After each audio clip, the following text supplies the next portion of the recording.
தயவு செய்து எங்களுடன் இணைந்து கொள்ளுங்கள், மற்றவர்களுடன் பகிர்ந்து கொள்ளுங்கள், செய்தி மணியை அழுத்துங்கள். உங்கள் ஆதரவு மட்டுமே இதைத் தொடர்வதற்கு ஊக்கமளிக்கும். அன்புடன் தியாகலிங்கம். 11.11.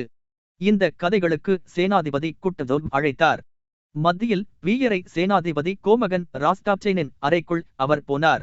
அவர் தமது தூண்களையும் தமது கையால் தடவி முகத்தை சுளித்துக் கொண்டு நெற்றியையும் கொண்டிருந்தார். ஆ, பெரிய வீரரே, சுக்கியமாய் இருக்கிறீரா என்று ராஸ்டாப்சைன் அந்த அறையில் இருந்த குட்டையான மனிதர் வெளியேறியதும் கேட்டார். உம்முடைய வீரத்தைப் பற்றி நாம் கேள்விப்பட்டோம்.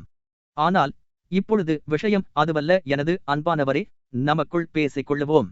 நீர் பிரிமேசன் சங்கத்தைச் சேர்ந்தவரா என்று கடுமையாக பேசினார். அம்மாதிரி இப்பது ஏதோ ஒரு குற்றம் போலவும், என்றாலும் அதை மன்னித்துவிட விரும்புவதாகவும் அவர் பேசியது இருந்தது. வீயர் முனமாக இருந்தார். எனது நண்பரே, எனக்கு கிடைத்த செய்தி ஆதாரமுள்ளது. ஆனால் பிரி மேசன்களில் எத்தனையோ விதமான பேர்கள் இருக்கிறார்கள். மனித சமூகத்தை காப்பாற்றப் போவதாக சொல்லிக்கொண்டு ருஷ்யாவின் நாசத்தை விரும்பும் கூட்டத்தை நீர் சேர்ந்தவர் அல்ல என்று நான் நம்புகிறேன். ஆம், நான் ஒரு பிரிமேசன் என்றார் வீயர். எனது அன்பானவரே, இது பாரும். ஸ்பிரான்ஸ்கியும் மாக்னிட்ஸ்கியும் அவர்களுக்கு உரிய இடங்களுக்கு நாடு கடத்தப்பட்டார்கள் என்பதை நீர் அறிந்திருப்பீர் என்று எதிர்பார்க்கிறேன். கிளியோசாரியோவும் அதே மாதிரி பலனை அடைந்தார். சாலமன் கோயிலை கட்டப்போவதாக சொல்லிக்கொண்டு தங்களுடைய தந்தை நாட்டின் கோயிலை நாசமாக்குகிற பலருக்கும் அதே கதிதான் கிடைத்திருக்கிறது. இம்மாதிரி செய்வதற்கு காரணங்கள் உண்டு என்பதை நீர் அறிந்து கொள்ளலாம். அந்த போப் மாஸ்டர் தீங்கு செய்யக்கூடிய பேர்வழியாக இல்லாமல் இருந்தால் அவரை நான் நாடு கடத்தி இருக்க மாட்டேன். அந்த போப் மாஸ்டர் நகரத்தில் இருந்து வெளியே போவதற்கு நீர் உமது வண்டியை அவருக்கு கொடுத்தீர் என்றும் அவருடைய தஸ்தாவேஜுகளை பந்தோபஸ்தாக வைத்திருப்பதற்கு நீர் அவரிடமிருந்து பெற்று இருக்கிறீர் என்றும் நான் அறிகிறேன். உமக்கு கெடுதல் எதுவும் செய்ய நான் விரும்பவில்லை. உம்மிடம் எனக்கு பிரியமுண்டு. என்னுடைய வயதில் நீர் பாதிதான் இருப்பீர். ஒரு தந்தையைப் போல உமக்கு நான் புத்திமதி சொல்லுகிறேன். அம்மாதிரி மனிதர்களோடு எவ்விதமான போக்கு வரத்தும் வைத்துக் கொள்ளாமல் இதை விட்டு கூடிய சீக்கிரம் நீர் புறப்பட்டு போகும்படி நான் உமக்கு ஆலோசனை கூறுகிறேன். கிளியோசாரியோ என்ன தவறு செய்தார் கோமகனே என்று வீயர் கேட்டார். அதை அறிந்து கொள்ளுவது என்னுடைய வேலை. அதை பற்றி நீர் கேட்க முடியாது என்று ராஸ்டாப்சைன் கூச்சலிட்டார். நெப்போலியனுடைய பிரகடனங்களை விநியோகம் செய்தார் என்று அவர் மீது குற்றம் சாட்டினார். அம்மாதிரி செய்ததாக விரிச்சாகின் ரோட் என்று ராஸ்டாப்சைனை பார்க்காமலேயே பியர் பேசினார். அதுதான் விஷயம் என்று ராஸ்டாப்சைன் வீயரை பார்த்து முன்னைவிட அதிகமாக கூச்சலிட்டு திடீரென்று முகம் சுளித்தார். விரிச்சாகின் ஒரு கெட்டுப்போனவன், ஒரு துரோகி, அவனுக்கு உரிய தண்டனையை அவன் பெறுவான் என்று அவர் சொன்னார். ஒரு அவமானத்தை பற்றி பேசும்போது எப்படி பழிவாங்கும் வேகத்தோடு பேசுவார்களோ அம்மாதிரி அவர் பேசியது இருந்தது. என்னுடைய செய்கைகளை பற்றி வாதிப்பதற்காக உம்மை நான் அழைக்கவில்லை. உமக்கு ஒரு ஆலோசனை கூறுவதற்காகவே நான் அழைத்தேன். அதை உத்தரவு என்று வேண்டுமானாலும் நீர் வைத்துக் கொள்ளலாம். கிளியோசாரியோன் போன்ற மனிதர்களோடு வைத்துள்ள தொடர்புகளையெல்லாம் உடனே முறித்துவிட்டு நகரத்தை விட்டு புறப்பட்டு போகும்படி நான் கேட்டுக்கொள்ளுகிறேன்.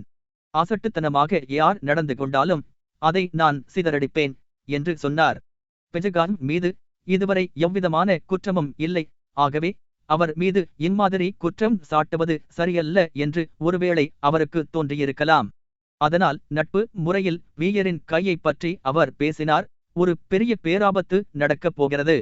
என்னுடன் பேசுகிறவர்களிடம் மரியாதையாக நடந்து கொள்ளுவதற்கு எனக்கு நேரமில்லை. என்னுடைய தலை சில சமயம் சுற்றுகிறது. எனது அன்பானவரே, நல்லது. இப்பொழுது நீர் என்ன செய்து கொண்டிருக்கிறீர்? ஏன், ஒன்றும் இல்லை என்று வீயர் பதில் அளித்தார். தமது கண்களை உயர்த்தவோ தமது முகத்தில் தோன்றிய சிந்தனைக்குறியை மாற்றவோ செய்யாமல் அவர் பேசினார். கோமகன் முகம் சுளித்தார். எனது அன்பானவரே, நட்பு முறையில் நான் ஒரு வார்த்தை சொல்லுகிறேன். உம்மால் சாத்தியமான வரையில் சீக்கிரமாக இதை விட்டு போய்விடும். உமக்கு நான் சொல்லக்கூடிய எல்லாம் அதுதான். சொல்லுவதைக் கேட்டு நீர் நடப்பீராகில் அது மிகவும் உமக்கு மகிழ்ச்சியாக இருக்கும். போய் வாரும் எனது அன்பானவரே. ஓ, மற்றொரு விஷயம் என்று சொல்லிவிட்டு வீயருக்கு பின்னால் அவர் கூச்சலிட்டார். இயேசுவின் சங்கத்தைச் சேர்ந்த பரிசுத்த பாதிரியார்களின் பிடிப்பில் கோமகள் அகப்பட்டு கொண்டாள் என்பது உண்மையா? வீயர் அதற்கு பதில் சொல்லவில்லை. இதற்கு முன்பாக அவர் எப்பொழுதும் காட்டியிராத விதமான கோபத்தோடும் எரிச்சலோடும் ராஸ்டாப்சைனின் அறையை விட்டு வெளியேறினார். அவர் தமது வீட்டை வந்து அடையும் போது ஏற்கனவே இருட்டிவிட்டது. அவரை பார்ப்பதற்காக சுமார் 8 பேர் வந்திருந்தார்கள். ஒரு கமிட்டியின் காரியதரிசி, அவருடைய பட்டாளத்தின் கர்னல், அவருடைய மேனேஜர், அவருடைய பிரதான காரியஸ்தர், இன்னும் அவரிடம் தங்களுடைய குறைகளை தெரிவித்துக் கொள்வதற்காக வந்தவர்கள் ஆகியவர்களாகும். அவர்கள் எல்லோருக்கும் வீயரிடம் வேலை இருந்தது. வீயரின் உத்தரவுகளை பெறுவதற்காக அவர்கள் வந்திருந்தார்கள். இந்த விஷயங்களில் எல்லாம் வீயருக்கு சிரத்தை இல்லை. இவற்றையெல்லாம் அவர் புரிந்து கொள்ளவுமில்லை. தம்மிடமிருந்து அவர்கள் போவதற்காக ஏதோ பதில்களை சொல்லி அனுப்பினார். கடைசியாக தாம் தனியாக இருந்தபோது தமது மனைவியின் கடிதத்தை திறந்து வாசித்தார். அவர்கள், அந்த பீரங்கி படையில் இருந்து சிப்பாய்கள், இளவரசர் ஆண்ட்ரோ ஆகியவர்கள் கொல்லப்பட்டார்கள். அந்த முதியவர், கடவுளுக்கு அடிபணிவதே எளிமையானதாகும், துன்பப்படுவது அவசியமானது. இவற்றின் அர்த்தங்கள் எல்லாம், கடிவாளம் போட வேண்டும், எனது மனைவி திருமணம் செய்து கொள்ளப் போகிறாள், ஒருவர் மறந்துவிட வேண்டும், புரிந்து கொள்ள வேண்டும் என்று நினைத்து கொண்டு தமது ஆடைகளை களையாமலேயே படுக்கையில் படுத்ததும் உடனே தூங்கிவிட்டார். மறுநாள் காலையில் அவர் விழித்ததும் அவருடைய பிரதான காரியஸ்தர் அவரிடம் வந்தார். அவர் அந்த நகரத்தை விட்டு போய்விட்டாரா அல்லது போகப் போகிறாரா என்பதை அறிந்து வரும்படி கோமகன் ராஸ்டாப்சைன் ஒரு போலீஸ் அதிகாரியை அனுப்பியிருந்தார். அந்த தகவலை அவருடைய பிரதான காரியஸ்தர் கூறினார். வீயருடன் தங்கள் வேலைகளை முடித்துக் கொள்வதற்காக ஒரு டஜன் பேர்கள் வரவேற்பு அறையில் காத்திருந்தார்கள். வீயர் வேகமாக உடையணிந்து கொண்டு அவர்களை பார்க்க போகாமல் பின் வாசலில் உள்ள முற்ற மண்டபத்திற்கு போய் அங்கிருந்த வெளி வாசல் வழியாக வெளியே போனார்.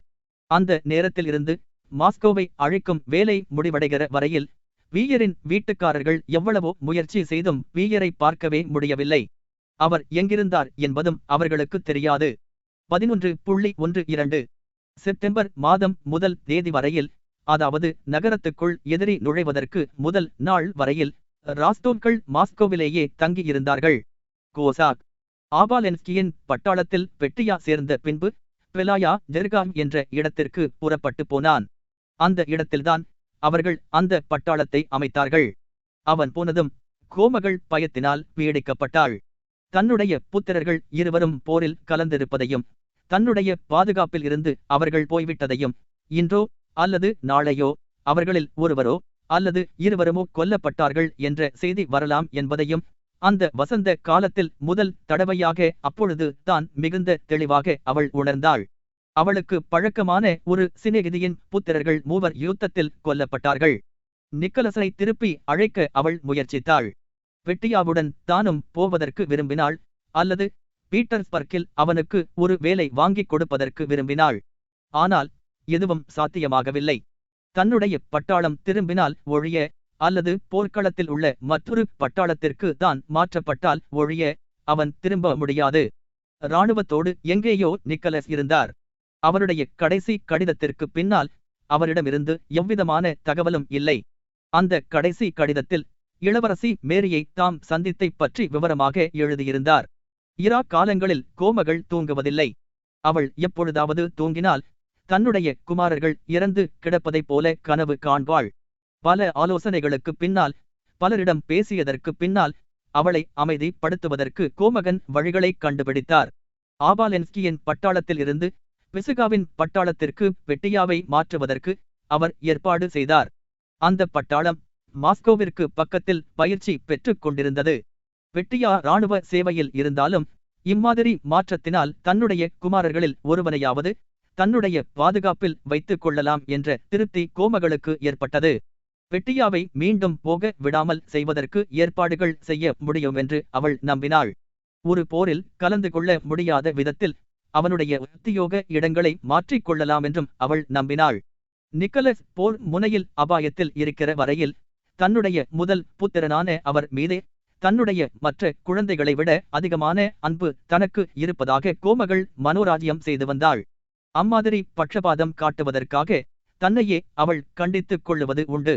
ஆனால் தன்னுடைய கடைசி புத்திரனான வெட்டியா படிப்பில் மோசமானவன், வீட்டில் உள்ள பொருள்களை எப்பொழுதும் உடைத்துக் கொண்டே இருப்பான், ஒவ்வொருவருக்கும் இடையூறாக இருப்பான், சப்பை மூக்கையும் மகிழ்ச்சியான கருப்பு கண்களையும் சிவந்த கன்னங்களையும் பெட்டியா கொண்டிருந்தான்.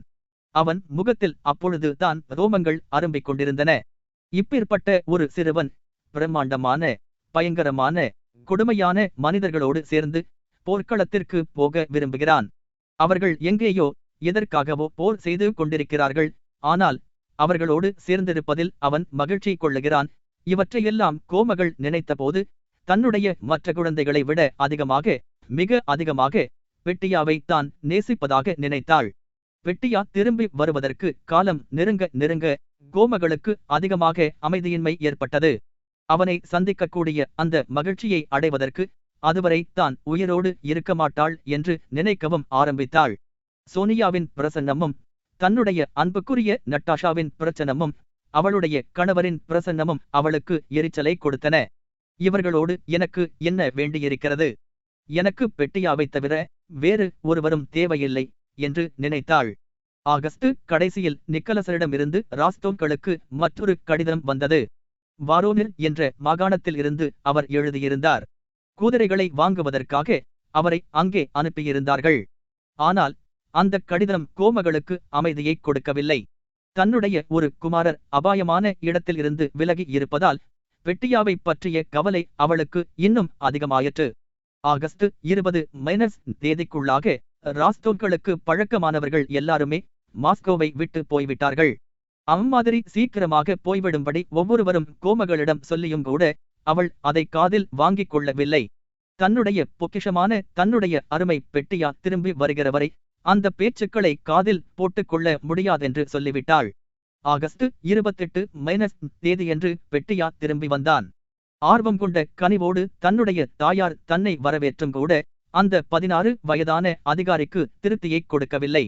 அவனை தன்னுடைய பாதுகாப்பிலேயே வைத்திருக்க வேண்டுமென்ற அவளுடைய நோக்கத்தை அவள் மறைத்து வைத்திருந்த போதிலும் பெட்டியா அதை யூகித்து அறிந்து கொண்டான். அவளோடு இருக்கும்போது அவளுடைய உணர்ச்சிகளுக்கு இணங்கி தான் பெண்மையாக ஆய்விடக்கூடு மென்று அவன் பயந்தான். ஆகவே அவளோடு கனிவில்லாமல் பேசினான். மாஸ்கோவில் அவன் தங்கியிருந்த காலங்களில் கூடியவரையில் அவளை தவிர்த்தான். நட்டாஷாவோடு தான் அவன் எப்பொழுதும் இருந்து கொண்டிருப்பான். அவள் மீது காதலர்களுக்கு உள்ள அன்பை போன்ற ஒரு சகோதர கனிவு அவனுக்கு எப்பொழுதுமே உண்டு. கோமகனின் வழக்கமான அஜாக்கிரதைகளினால் ஆகஸ்ட் 29 தேதி வரை அவர்கள் அதை விட்டு புறப்படுவதற்கு முடியவில்லை. அவர்களுடைய ரயாஜான் மாஸ்கோ எஸ்டேட்டுகளில் இருந்து தான் அவர்களுடைய உடைமைகளை கொண்டு போவதற்கு வண்டிகள் வரவேண்டியதாய் இருந்தன. 30 தேதி வரை அவ்வண்டிகள் வரவில்லை. ஆகஸ்ட் 28 தேதியிலிருந்து 31 தேதி வரையில் ஒரே குழப்பமாகவும் பரபரப்பாகவும் மாஸ்கோ இருந்தது. ஒவ்வொரு நாளும் வாராடினோவில் காயமடைந்த ஆயிரக்கணக்கான வீரர்களை தாராகாமெல்லாம் கோட்டை வாசல் வழியாக உள்ளே கொண்டு வந்து மாஸ்கோவில் வெவ்வேறு பாகங்களுக்கு அவர்களை அனுப்பினார்கள். மாஸ்கோ வாசிகள் தங்களுடைய உடைமைகளை எடுத்துக்கொண்டு மற்ற வாசல்கள் வழியாக ஆயிரக்கணக்கான வண்டிகளில் போய்க் கொண்டிருந்தார்கள். ராஸ்டாப்செய்னின் பிரகடனங்களால் பலன் ஏற்படவில்லை. அந்த பிரகடனங்களாலோ அல்லது சுயமாகவோ விசித்திரமான ஒன்றுக்கொன்று விரோதமான வதந்திகள் நகரில் பரவி வந்தன. ஒருவரும் நகரை விட்டு வெளியேற விடப்பட மாட்டார்கள் என்று சிலர் சொன்னார்கள். மாதாகோயில்களில் உள்ள தெய்வச் சிலைகளை எல்லாம் வெளியே கொண்டு போய் விடத்தார்கள் என்றும் நகரில் உள்ளவர்கள் எல்லாரும் வெளியே போய்விட வேண்டும் என்று உத்தரவு பிறப்பிக்கப்பட்டிருப்பதாகவும் வேறு சிலர் சொன்னார்கள்.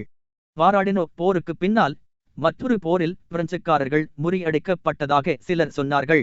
ரூசிய இராணுவம் அழிக்கப்பட்டதாக வேறு சிலர் சொன்னார்கள். மாஸ்கோவின் தற்காப்பு படை பாதிரிகளின் தலைமையில் 3 குன்றுகளுக்கு சொல்லுமென்று சிலர் பேசினார்கள். மாஸ்கோவின் ஆர்ச் பிஷப்பான ஆகஸ்டின் என்பவர் வெளியேறக்கூடாதென்று தடை விதிக்கப்பட்டிருப்பதாக சிலர் சொன்னார்கள். துரோகிகளை எல்லாம் பிடித்து விட்டதாகவும் விவசாயிகள் கலகம் செய்து மாஸ்கோவில் இருந்து வெளியே போகிறவர்களை கொள்ளை அடிப்பதாகவும் சிலர் சொன்னார்கள்.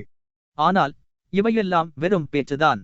பில்லையில் நடந்த யுத்த கவுன்சிலில் மாஸ்கோவை கைவிட்டுவிட வேண்டும் என்று தீர்மானித்த போதிலும் அது இன்னும் அமுலுக்கு வரவில்லை. மாஸ்கோவை விட்டு போனவர்களும் இன்னும் தங்கியிருப்பவர்களும் மாஸ்கோ நிச்சயமாக கைவிடப்படும் என்பதை உணர்ந்தார்கள். அதை அவர்கள் வெளியில் காட்டிக் கொள்ளவில்லை. ஆகவே சீக்கிரமாக வெளியேறி தங்களுடைய உடைமைகளை காப்பாற்றிக் கொள்ள வேண்டும் என்று அவர்கள் நினைத்தார்கள். திடீரென்று எல்லாம் தகர்ந்து போய் மாறிவிடுமென்று பொதுவாக நினைக்கப்பட்டது. ஆனால் செப்டம்பர் 1 தேதி வரையில் அம்மாதிரி எதுவும் நடக்கவில்லை. தூக்கு மேடைக்கு கொண்டு போகப்படும் குற்றவாளி தான் உடனே சாக வேண்டும் என்பதை அறிவான் என்றாலும் தன்னை அவன் அழகு பார்த்து தன்னுடைய தலையில் உள்ள சாய்ந்திருந்த தொப்பியை சரியாக வைத்துக் கொள்வதைப் போல மாஸ்கோ தன்னை அறியாமலேயே தன்னுடைய பழக்கமான வாழ்க்கையில் போய்க் கொண்டிருந்தது. என்றாலும் அதனுடைய அழிவு காலம் நெருங்கிவிட்டதென்பதையும் அதனுடைய மக்கள் வழக்கமாக அனுபவித்து வந்த வாழ்க்கையின் நிலைமைகள் முழுவதும் மாறிவிடும் என்பதையும் அது அறிந்திருந்தது. மாஸ்கோவை கைப்பற்றுவதற்கு முன்பாக 3 தினங்களில் ராஸ்தோவ்களின் குடும்பத்தார் வெவ்வேறு வேலைகளில் ஈடுபட்டிருந்தார்கள். குடும்பத்தின் தலைவரான கோமகன் இலியா ராஸ்தோவ் நகரைச் சுற்றி வந்து எல்லா திசைகளில் இருந்தும் கிடைக்கிற வதந்திகளை அறிந்து கொண்டு தங்களுடைய பிரயாணத்திற்காக அவசரமான மேலெழுந்த வாரியான உத்தரவுகளை தமது வீட்டில் கொடுத்து வந்தார். சாமான்கள் கட்டப்படுவதை கோமகள் கவனித்து வந்தாள். ஆனால் ஒவ்வொன்றிலும் அவளுக்கு அதிருப்தியே இருந்தது. அவளிடமிருந்து விலகி ஓடும் பெட்டியாவையே எப்பொழுதும் தேடிக்கொண்டிருப்பாள். நட்டாஷாவுடன் எப்பொழுதும் அவன் இருந்து வருவதைக் கண்டு பொறாமை கொண்டாள். சாமான்களை கட்டக்கூடிய காரியார்த்தமான வேலைகளை சோனியா மட்டும்தான் கவனித்து வந்தாள். சமீப காலமாக சோனியா சோகத்தோடும் முனமாகவும் இருந்து வந்தாள். நிக்கலஸின் கடிதத்தில் இளவரசி மேரியைப் பற்றி குறிப்பிட்டிருந்தார். அவளுடைய முன்னிலையிலேயே அதைப் பற்றி கோமகள் மகிழ்ச்சியோடு பேசி வந்தாள். இளவரசியும் நிக்கலஸும் சந்தித்தது தெய்வச் செயல்தான் என்றும் கோமகள் கூறிக்கொண்டிருந்தாள். நட்டாஷாவோடு பால்கோன்ஸ்கி செய்து கொண்ட நிச்சயார்த்தத்தில் நான் எப்பொழுது மகிழ்ச்சி கொண்டதில்லை.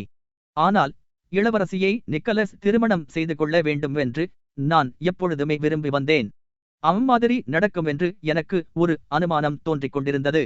அம்மாதிரி ஏற்படுவது என்பது எவ்வளவு நல்ல காரியமாயிருக்கும் என்று கோமகள் சொன்னாள். இது உண்மை என்று சோனியா உணர்ந்தாள். ராஸ்தோவ்களின் குடும்ப விவகாரங்களை சரி செய்வதற்கு ஒரு பணக்கார பெண்ணை நிக்கலஸ் திருமணம் செய்தால்தான் சாத்தியமாகும். ஆகவே இளவரசியை நிக்கலஸ் ராஸ்தோவ் திருமணம் செய்து கொள்வது நல்ல ஜோடியாய் இருக்கும் என்று அவள் நினைத்தாள். அவளுக்கு அது மிகுந்த மனக்கசப்பாயிருந்தது. ஆனால் தன்னுடைய வருத்தத்திற்கு மாறாக அல்லது அந்த வருத்ததே காரணமாக நின்று அப்பொழுது செய்ய வேண்டிய மிகுந்த கஷ்டமான வேலைகளைத் தானே ஏற்றுக்கொண்டாள். அதாவது அவர்களுடைய சாமான்களை எல்லாம் கட்டி சேர்த்து வைப்பதற்கு அவள் நாள் முழுவதும் சுறுசுறுப்பாய் இருந்து வந்தாள். ஏதாவது செய்ய வேண்டுமென்று கோமகளோ விரும்பினால் அவர்கள் சோனியாவையே அழைப்பார்கள். பெட்டியாவும் நட்டாஷாவும் அதற்கு நேர் மாறாக இருந்தார்கள். அவர்கள் தங்கள் பெற்றோர்களுக்கு உதவி செய்வதற்கு மாறாக பொதுவாக ஒவ்வொருவருக்கும் இடையூறாக இருந்தார்கள். நாள் முழுவதும் அவர்கள் ஓடும் காலடி ஓசைகளும் கூச்சல்களும் திடீர் சிரிப்புகளும் வீடு முழுவதும் எதிர் ஒலித்துக் கொண்டிருந்தன.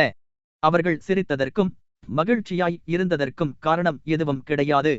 அவர்கள் உள்ளத்தில் மகிழ்ச்சியும் குஷியும் நிறைந்திருந்தபடியால் ஒவ்வொரு காரியமும் அவர்களுக்கு மகிழ்ச்சியையும் சிரிப்பையும் கொடுத்து வந்தன. வீட்டை விட்டு போனபோது ஒரு பையனாய் இருந்தவன் இப்பொழுது ஒவ்வொருவரும் சொல்லியபடி ஒரு சிலாக்கியமான வாலிபராக திரும்பியபடியாலும் அவன் வீட்டில் இருப்பதாலும் சமீபத்தில் சண்டையில் சேரக்கூடிய வாய்ப்பு வாய்க்காத பெலாயா ஜெர்காம் என்ற இடத்தை விட்டு வந்துவிட்டபடியாலும் இன்னும் சில தினங்களில் போர் நடக்கப் போகிற மாஸ்கோவிற்கு திரும்பி விட்டபடியாலும் தான் பின்பற்றி வரும் நட்டாஷா மிகுந்த உற்சாகமாயிருப்பதாலும் அவன் உற்சாகமடைந்தான். வெகு காலமாக சோகமாய் இருந்தபடியாலும் அவளுடைய துக்கத்தை ஞாபகப்படுத்தக்கூடிய எதுவும் இப்பொழுது இல்லாததாலும் தான் மிகுந்த சுக்கியமாக இருப்பதாக நினைத்தபடியாலும் நட்டாஷா மகிழ்ச்சியோடு காணப்பட்டாள். தன்னை பூஜிப்பதற்கு ஒருவர் இருப்பதாலும் அவள் மகிழ்ச்சியாய் இருந்தாள். ஒருவரை பூஜிப்பதானது வாழ்க்கை சக்கரங்களுக்கு எண்ணெய் போடுவது போலாகும். ஆகவே பெட்டியா அவளை பூஜித்துக் கொண்டிருந்தபடியால் அவள் மகிழ்ச்சியோடு இருந்தாள். அவர்கள் குஷியோடு இருப்பதற்கு இவற்றிற்கெல்லாம் மேலாக மற்ற காரணங்களும் உண்டு. மாஸ்கோ நகர வாசல்களில் போர் நடக்கப் போகிறது. எல்லாருக்கும் ஆயுதங்களை கொடுத்திருக்கிறார்கள். ஒவ்வொருவரும் அந்த நகரை விட்டு தப்பி வெளியே எங்கேயோ ஓடுகிறார்கள். பொதுவாக அசாதாரணமான சில காரியங்கள் நடந்து கொண்டிருக்கின்றன. இவையெல்லாம் முக்கியமாக வாலிப வயதினருக்கு மிகுந்த பரபரப்பையும் உற்சாகத்தையும் கொடுக்கக்கூடியவை. 11.13 கிடந்தன. நாற்கவு தவிரந்து ஆகஸ்ட் 31 தேதியாகிய சனிக்கிழமை அன்று ராஸ்தோவ்களின் வீட்டில் ஒவ்வொன்றும் தாறுமாறாக கிடந்தன. கதவுகள் எல்லாம் திறந்து களை வெளியே தூக்கி வந்து கொண்டிருந்தார்கள். படங்களையும் கண்ணாடிகளையும் சுவர்களில் இருந்து கீழே இறக்கினார்கள். அறைகளில் எல்லாம் பெட்டிகளும் வைக்கோலும் காகிதங்களும் கயிறுகளும் சிதறி கிடந்தன. விவசாயிகளும் வீட்டு அடிமைகளும் மரங்கள் வரிசைகளில் கனமான சாமான்களை எடுத்துக்கொண்டு பாரமாக காலடிகளை வைத்து நடந்து சென்றார்கள். முற்றம் முழுவதிலும் விவசாயிகளின் வண்டிகள் நிறைந்திருந்தன. சில வண்டிகளில் சாமான்கள் உயரமாக அடுக்கப்பட்டு கயிறுகளால் கட்டப்பட்டிருந்தன. சில வண்டிகள் இன்னமும் காலியாய் இருந்தன. முற்றத்திலும் வீட்டிற்குள்ளும் வண்டிகளை கொண்டு வந்திருந்த விவசாயிகள் ஒருவரை பார்த்து ஒருவர் போட்ட கூச்சல்களும் காலடி ஓசைகளும் கேட்டு எதிரொலித்துக் கொண்டிருந்தன. காலையிலேயே கோமகன் வெளியே போனார். இந்த கூச்சல்களாலும் குழப்பங்களாலும் கோமகளுக்கு தலைவலி ஏற்பட்டது. புதிய வரவேற்பு அறையில் ஒரு நாற்காலியில் அமர்ந்து தனது தலையில் வினிகரால் ஒத்தடம் கொடுத்துக் கொண்டிருந்தாள். வெட்டியா வீட்டில் இல்லை. பாதுகாப்பு படையிலிருந்து இராணுவத்திற்கு தன்னை மாற்றும்படி ஏற்பாடு செய்வதற்காக ஒரு நண்பனை பார்ப்பதற்கு போயிருந்தான். கண்ணாடி சாமான்களையும் போர்சிலேன் சாமான்களையும் கட்டுவதை மேல் பார்த்து கொண்டு நடன அறையில் சோனியா இருந்தாள். சாமான்களெல்லாம் அப்புறப்படுத்தப்பட்ட தன்னுடைய அறையில் நட்டாஷா தரையில் உட்கார்ந்திருந்தாள். அவளைச் சுற்றி ஆடைகளும் ரிப்பன்களும் கழுத்து பட்டிகளும் சிதறி கிடந்தன.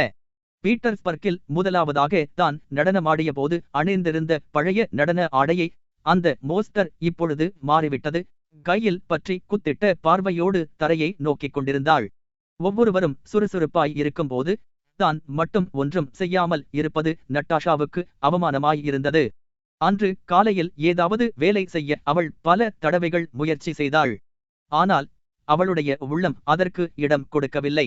தன்னுடைய மனப்பூர்வமாக முழு பலத்தோடு செய்வதைத் தவிர வேறு எப்படி வேலை செய்ய முடியும் என்பது அவளுக்கு தெரியாது, தெரியவும் முடியாது. போர்சிலேன் சாமான்களை கட்டும்போது சோனியாகவுக்கு பின்னால் நின்று கொண்டு உதவி செய்ய முயற்சித்தாள். சீக்கிரமாக அந்த வேலையை விட்டுவிட்டு தன்னுடைய சாமான்களை கட்டுவதற்காக தன்னுடைய அறைக்கு திரும்பினாள். ஆடைகளையும் ரிப்பன்களையும் வேலைக்காரிகளுக்கு கொடுப்பது வேடிக்கையாய்தான் இருந்தது. ஆனால் அந்த நன்கொடைகளை கொடுத்து முடிந்த பின்பு மீதமுள்ளவை களை கட்ட வேண்டி வந்தபோது அந்த வேலை அவளுக்கு பாரமாய் தோன்றியது.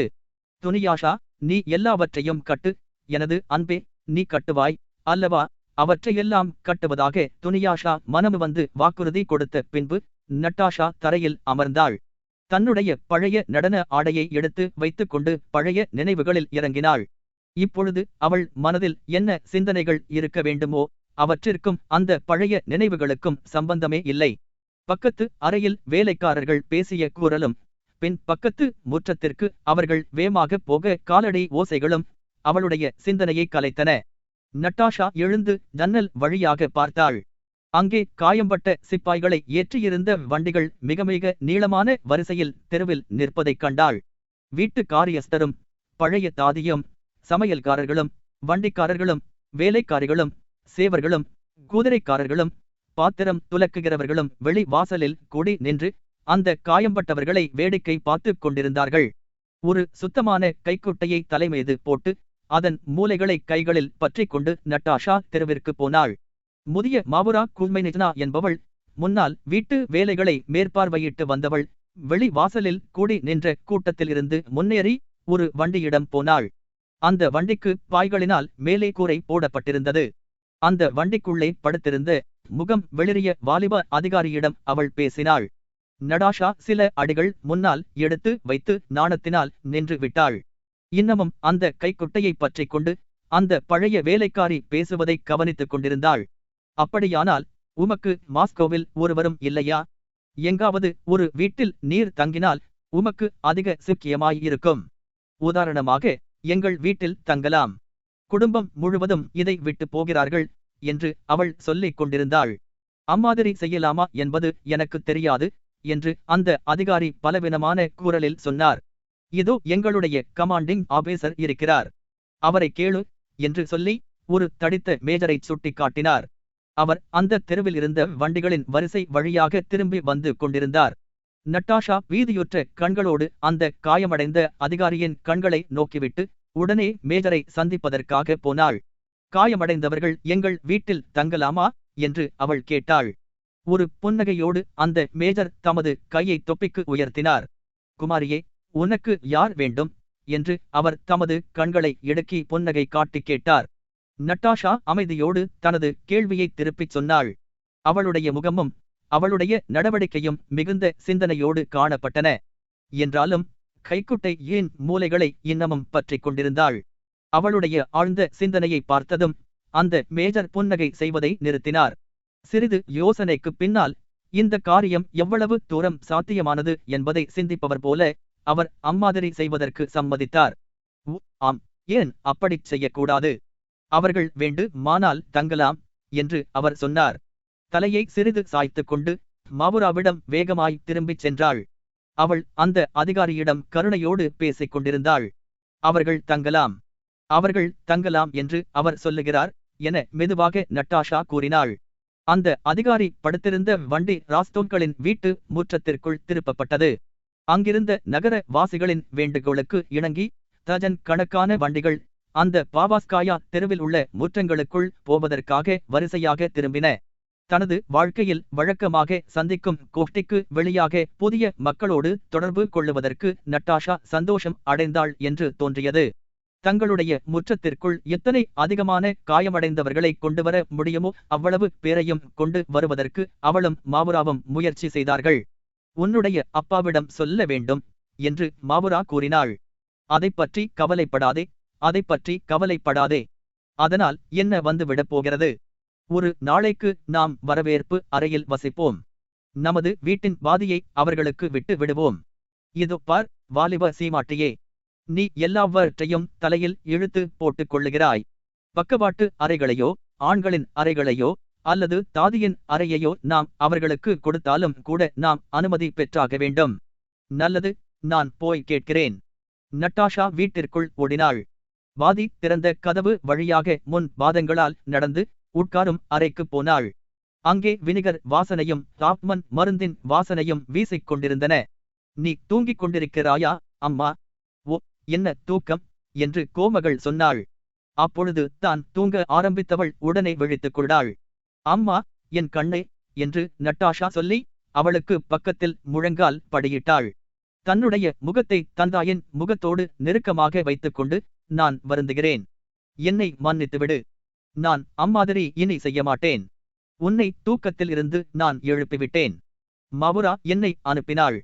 அவர்கள் இங்கே சில காயம்பட்ட அதிகாரிகளை கொண்டு வந்திருக்கிறார்கள். அவர்கள் வருவதற்கு நீ அனுமதி கொடுப்பாயா? அவர்கள் போவதற்கு வேறு ஒரு இடமும் இல்லை. அவர்களுக்கு நீ அனுமதி கொடுப்பாய் என்று எனக்கு தெரியும் லோட் என்று அவள் வேகமாக ஒரே மூச்சில் சொன்னாள். என்ன அதிகாரிகள்? யார் அவர்களை கொண்டு வந்தார்கள்? அதைப்பற்றி என்னால் ஒன்றும் புரிந்து கொள்ள முடியவில்லையே என்று கோமகள் கேட்டாள். நட்டாஷா சிரித்தாள். கோமகளும் சிறிது புன்னகை காட்டினாள். நீ அனுமதி கொடுப்பாய் என்று எனக்கு தெரியும் லோட், அப்படியே அவர்களிடம் நான் சொல்லிவிடுகிறேன் என்று கூறி தனது தாயை முத்தமிட்டுவிட்டு நட்டாஷா எழுந்து வாசலுக்கு போனாள். போகிற வழியில் தனது தந்தையை அவள் சந்தித்தாள். அவர் கெட்ட செய்திகளோடு திரும்பி வந்திருந்தார். நாம் அளவுக்கு அதிகமாக தங்கிவிட்டோம் என்று தம்மை அறியாத எரிச்சலோடு கோமகன் பேசினார். கிளப்பை மூடிவிட்டார்கள். போலீஸ்காரர்களும் இதை விட்டு வெளியே போகிறார்கள். அப்பா, அது சரிதானா? சில காயமடைந்தவர்களை வீட்டிற்குள் வரும்படி நான் அழைத்திருக்கிறேன் என்று நட்டாஷா கேட்டாள். நிச்சயமாக சரிதான் என்று பராக்கு புத்தியோடு அவர் பதில் அளித்தார். விஷயம் அதுவல்ல, சிறிய காரியங்களில் நீ திளைத்துக் கொண்டிருக்க வேண்டாம் என்று நான் உன்னை கேட்டுக்கொள்ளுகிறேன். சாமான்களை கட்டுவதில் நீ போய் உதவி செய். நாளையன்று நாம் போக வேண்டும் லோட். அம்மாதிரி உத்தரவை கோமகன் தமது பிரதான காரியஸ்தருக்கும் வேலைக்காரர்களுக்கும் கொடுத்தார். டின்னர் சமயத்தில் வீட்டிற்கு திரும்பி வந்த பெட்டியா தான் கேட்ட செய்திகளை எல்லாருக்கும் சொன்னான். கிரெம்லின் என்ற இடத்தில் மக்களுக்கு ஆயுதங்களை கொடுப்பதாகவும் 3 தினங்களுக்கு முன்பாக தாம் அழைப்பு விடுப்பதாக ராஸ்டாப்சைன் தமது பிரகடனத்தில் சொல்லியிருந்த போதிலும் இப்பொழுதே உத்தரவு கொடுத்துவிட்டார்கள் என்றும் சொன்னான். நாளையன்று ஒவ்வொருவரும் ஆயுதங்களோடு 3 குன்றுகளுக்கு வர வேண்டும் என்றும் அங்கே ஒரு பெரிய போர் நடக்கப் போகிறதென்றும் அந்த உத்தரவில் குறிப்பிட்டிருப்பதாக மக்கள் பேசிக் கொள்ளுகிறார்கள் என்றும் சொன்னான். இதை பெட்டியா சொல்லியபோது அவன் முகத்தில் காணப்பட்ட ஆவலான பரபரப்பை வீதியோடு கோமகள் நோக்கினாள். வரப்போகும் போரை பற்றிய நினைப்பில் அவன் மகிழ்ந்திருப்பதை அவள் அறிவாள். எனவே அந்த போருக்கு அவன் போகக்கூடாது என்று அவள் ஒரு வார்த்தை சொல்லுவாளானால் அவன் என்ன பேசுவான் என்பதை அவள் அறிந்திருந்தாள். அதாவது மக்களைப் பற்றியும் குவரத்தைப் பற்றியும் தந்தை நாட்டைப் பற்றியும் புத்தியில்லாத விதமாக எதையாவது சொல்லிக் கொண்டிருப்பான். பிடிவாதமாகவும் ஆண் தன்மையோடும் அவன் பேசுவானாகையால் அதை மறுத்து பேசுவதற்கு முடியாமல் இருக்கும். அவளுடைய திட்டங்களை அவை கெடுத்துவிடும். ஆகவே அந்த போர் நடப்பதற்கு முன்பாகவே அந்த இடத்தை விட்டு புறப்படுவதற்கு ஏற்பாடு செய்ய முடியும் என்று அவள் நம்பினாள். தங்களுக்கு பாதுகாப்பாளனாக பெட்டியாவையும் தங்களோடு அழைத்து கொண்டு போய்விடலாம் என்றும் அவள் நம்பினாள். ஆகவே அவள் பதில் சொல்லவில்லை. ஆனால் டின்னருக்கு பின்னால் கோமகனை தனியாக அழைத்து தங்களை சீக்கிரமாக, சாத்தியமானால் அன்றிரவே அழைத்து கொண்டு போய்விடும்படி கண்ணீர் விட்டு அவள் கெஞ்சினாள். தனக்கு அன்பு இருக்கிற இடத்தில் தன்னை அறியாத தந்திரம் பெண்ணுக்கு ஏற்படுவதுண்டு. அதுவரை வீதி என்பதையே காட்டாமல் இருந்த கோமகள் அன்றிரவு அதை விட்டு போகாவிட்டால் வீதியினால் தான் மாண்டு விடுவாள் என்று சொன்னாள். இப்பொழுது அதை பற்றி நடிப்பு எதுவுமே இல்லாமல் எதைக் கண்டாலும் அவள் பயந்து கொண்டிருந்தாள். 11.14 என்ற தெருவில் உள்ள மதுக்கடையில் தான் தனது குமாரியை பார்த்துவிட்டு வருவதற்காக வெளியே போன திருமதி ஷாஸ் திரும்பி வந்தாள். மியாஸ்னிட்ஸ்கி கண்ட காட்சிகளை அவள் சொன்னாள். அதைக் கேட்டதும் கோமகளின் பீதி அதிகமாயிற்று. அந்த தெரு வழியாக ஷாஸ் திரும்பி வர முயற்சித்த போது அவளால் வர முடியவில்லை. ஏனெனில் மதுக்கடைக்கு முன்பாக குடியர்களின் கூட்டம் கூடி நின்று கலகம் செய்து கொண்டிருந்தது. ஆகவே அவள் ஒரு வண்டியில் ஏறிக்கொண்டு பக்கத்து தெரு வழியாக வீட்டிற்கு வந்தாள். அந்த மதுக்கடையில் பீப்பாய்களை மக்கள் உடைப்பதாகவும் அம்மாதிரி அவர்கள் உத்தரவிடப்பட்டிருப்பதாகவும் அவள் ஏறி வந்த வண்டிக்காரன் அவளிடம் சொன்னான். டின்னருக்கு பின்னால் உற்சாகம் கொண்ட வேகத்தோடு ராஸ்தோக்களின் வீட்டுக்காரர்கள் எல்லாரும் தங்கள் சாமான்களை கட்டி புறப்படுவதற்கு தயார் செய்து கொண்டிருந்தார்கள். முதிய கோமகன் தானும் வேலை செய்ய ஆரம்பித்து வீட்டிலிருந்து முற்றத்திற்கு போவதும் முற்றத்திலிருந்து வீட்டிற்குள் வருவதும் வேகமாக வேலை செய்து கொண்டிருந்தவர்களுக்கு குழப்பமான உத்தரவுகளை கொடுப்பதும் அவர்களை இன்னும் அதிகமாக பதைபதைக்கும் படி செய்வதுமாக இருந்தார். முற்றத்து வேலைகளை பெட்டியா கவனித்து வந்தான். முன்னுக்கு பின் முரணாக கோமகன் உத்தரவு கொடுத்தபடியால் சோனியாவுக்கு என்ன செய்வது என்று தெரியவில்லை. வீட்டிற்குள்ளும் முற்றத்திலும் வேலைக்காரர்கள் இரைச்சல்களோடு சுற்றி சுற்றி வந்து கூச்சலிட்டுக் கொண்டும் வாதமிட்டு கொண்டும் இருந்தார்கள். நட்டாஷா தன்னுடைய தனி குண விசேஷப்படி திடீரென்று ஆர்வத்தோடு வேலை செய்ய ஆரம்பித்தாள். முதலில் சாமான்களை கட்டும் வேலையில் அவள் வந்து சேர்ந்ததை பார்த்து ஒருவருக்கும் நம்பிக்கை ஏற்படவில்லை. அவள் எதையாவது சொல்லிக் கொண்டிருப்பாள் என்று நினைத்து அவள் சொல்லுவதை கேட்க விரும்பவில்லை. ஆனால் அவள் உறுதியோடும் ஆர்வத்தோடும் தான் சொல்லுகிறபடி செய்ய வேண்டுமென்று கட்டாயப்படுத்தினாள். அவர்கள் அவள் சொல்லுவதை கேட்காமல் இருந்ததற்காக கோபம் கொண்டு அழக்கூட ஆரம்பித்தாள். கடைசியாக தன்னிடம் அவர்கள் நம்பிக்கை கொள்ளும்படி செய்தாள். அவளுடைய முதல் வேலை கம்பளங்களை கட்டுவதாகும். அந்த வேலையில் மிகுந்த உற்சாகத்தோடு அவள் தலையிட்டு செய்து முடித்து தன்னுடைய அதிகாரத்தை நிலை நாட்டினாள். விலை உயர்ந்த காபிலின் படுதாக்களும் பாரசீக கம்பளங்களும் கோமகன் வீட்டில் இருந்தன. நடன அறையில் 2 பெட்டிகள் திறந்து நின்றன.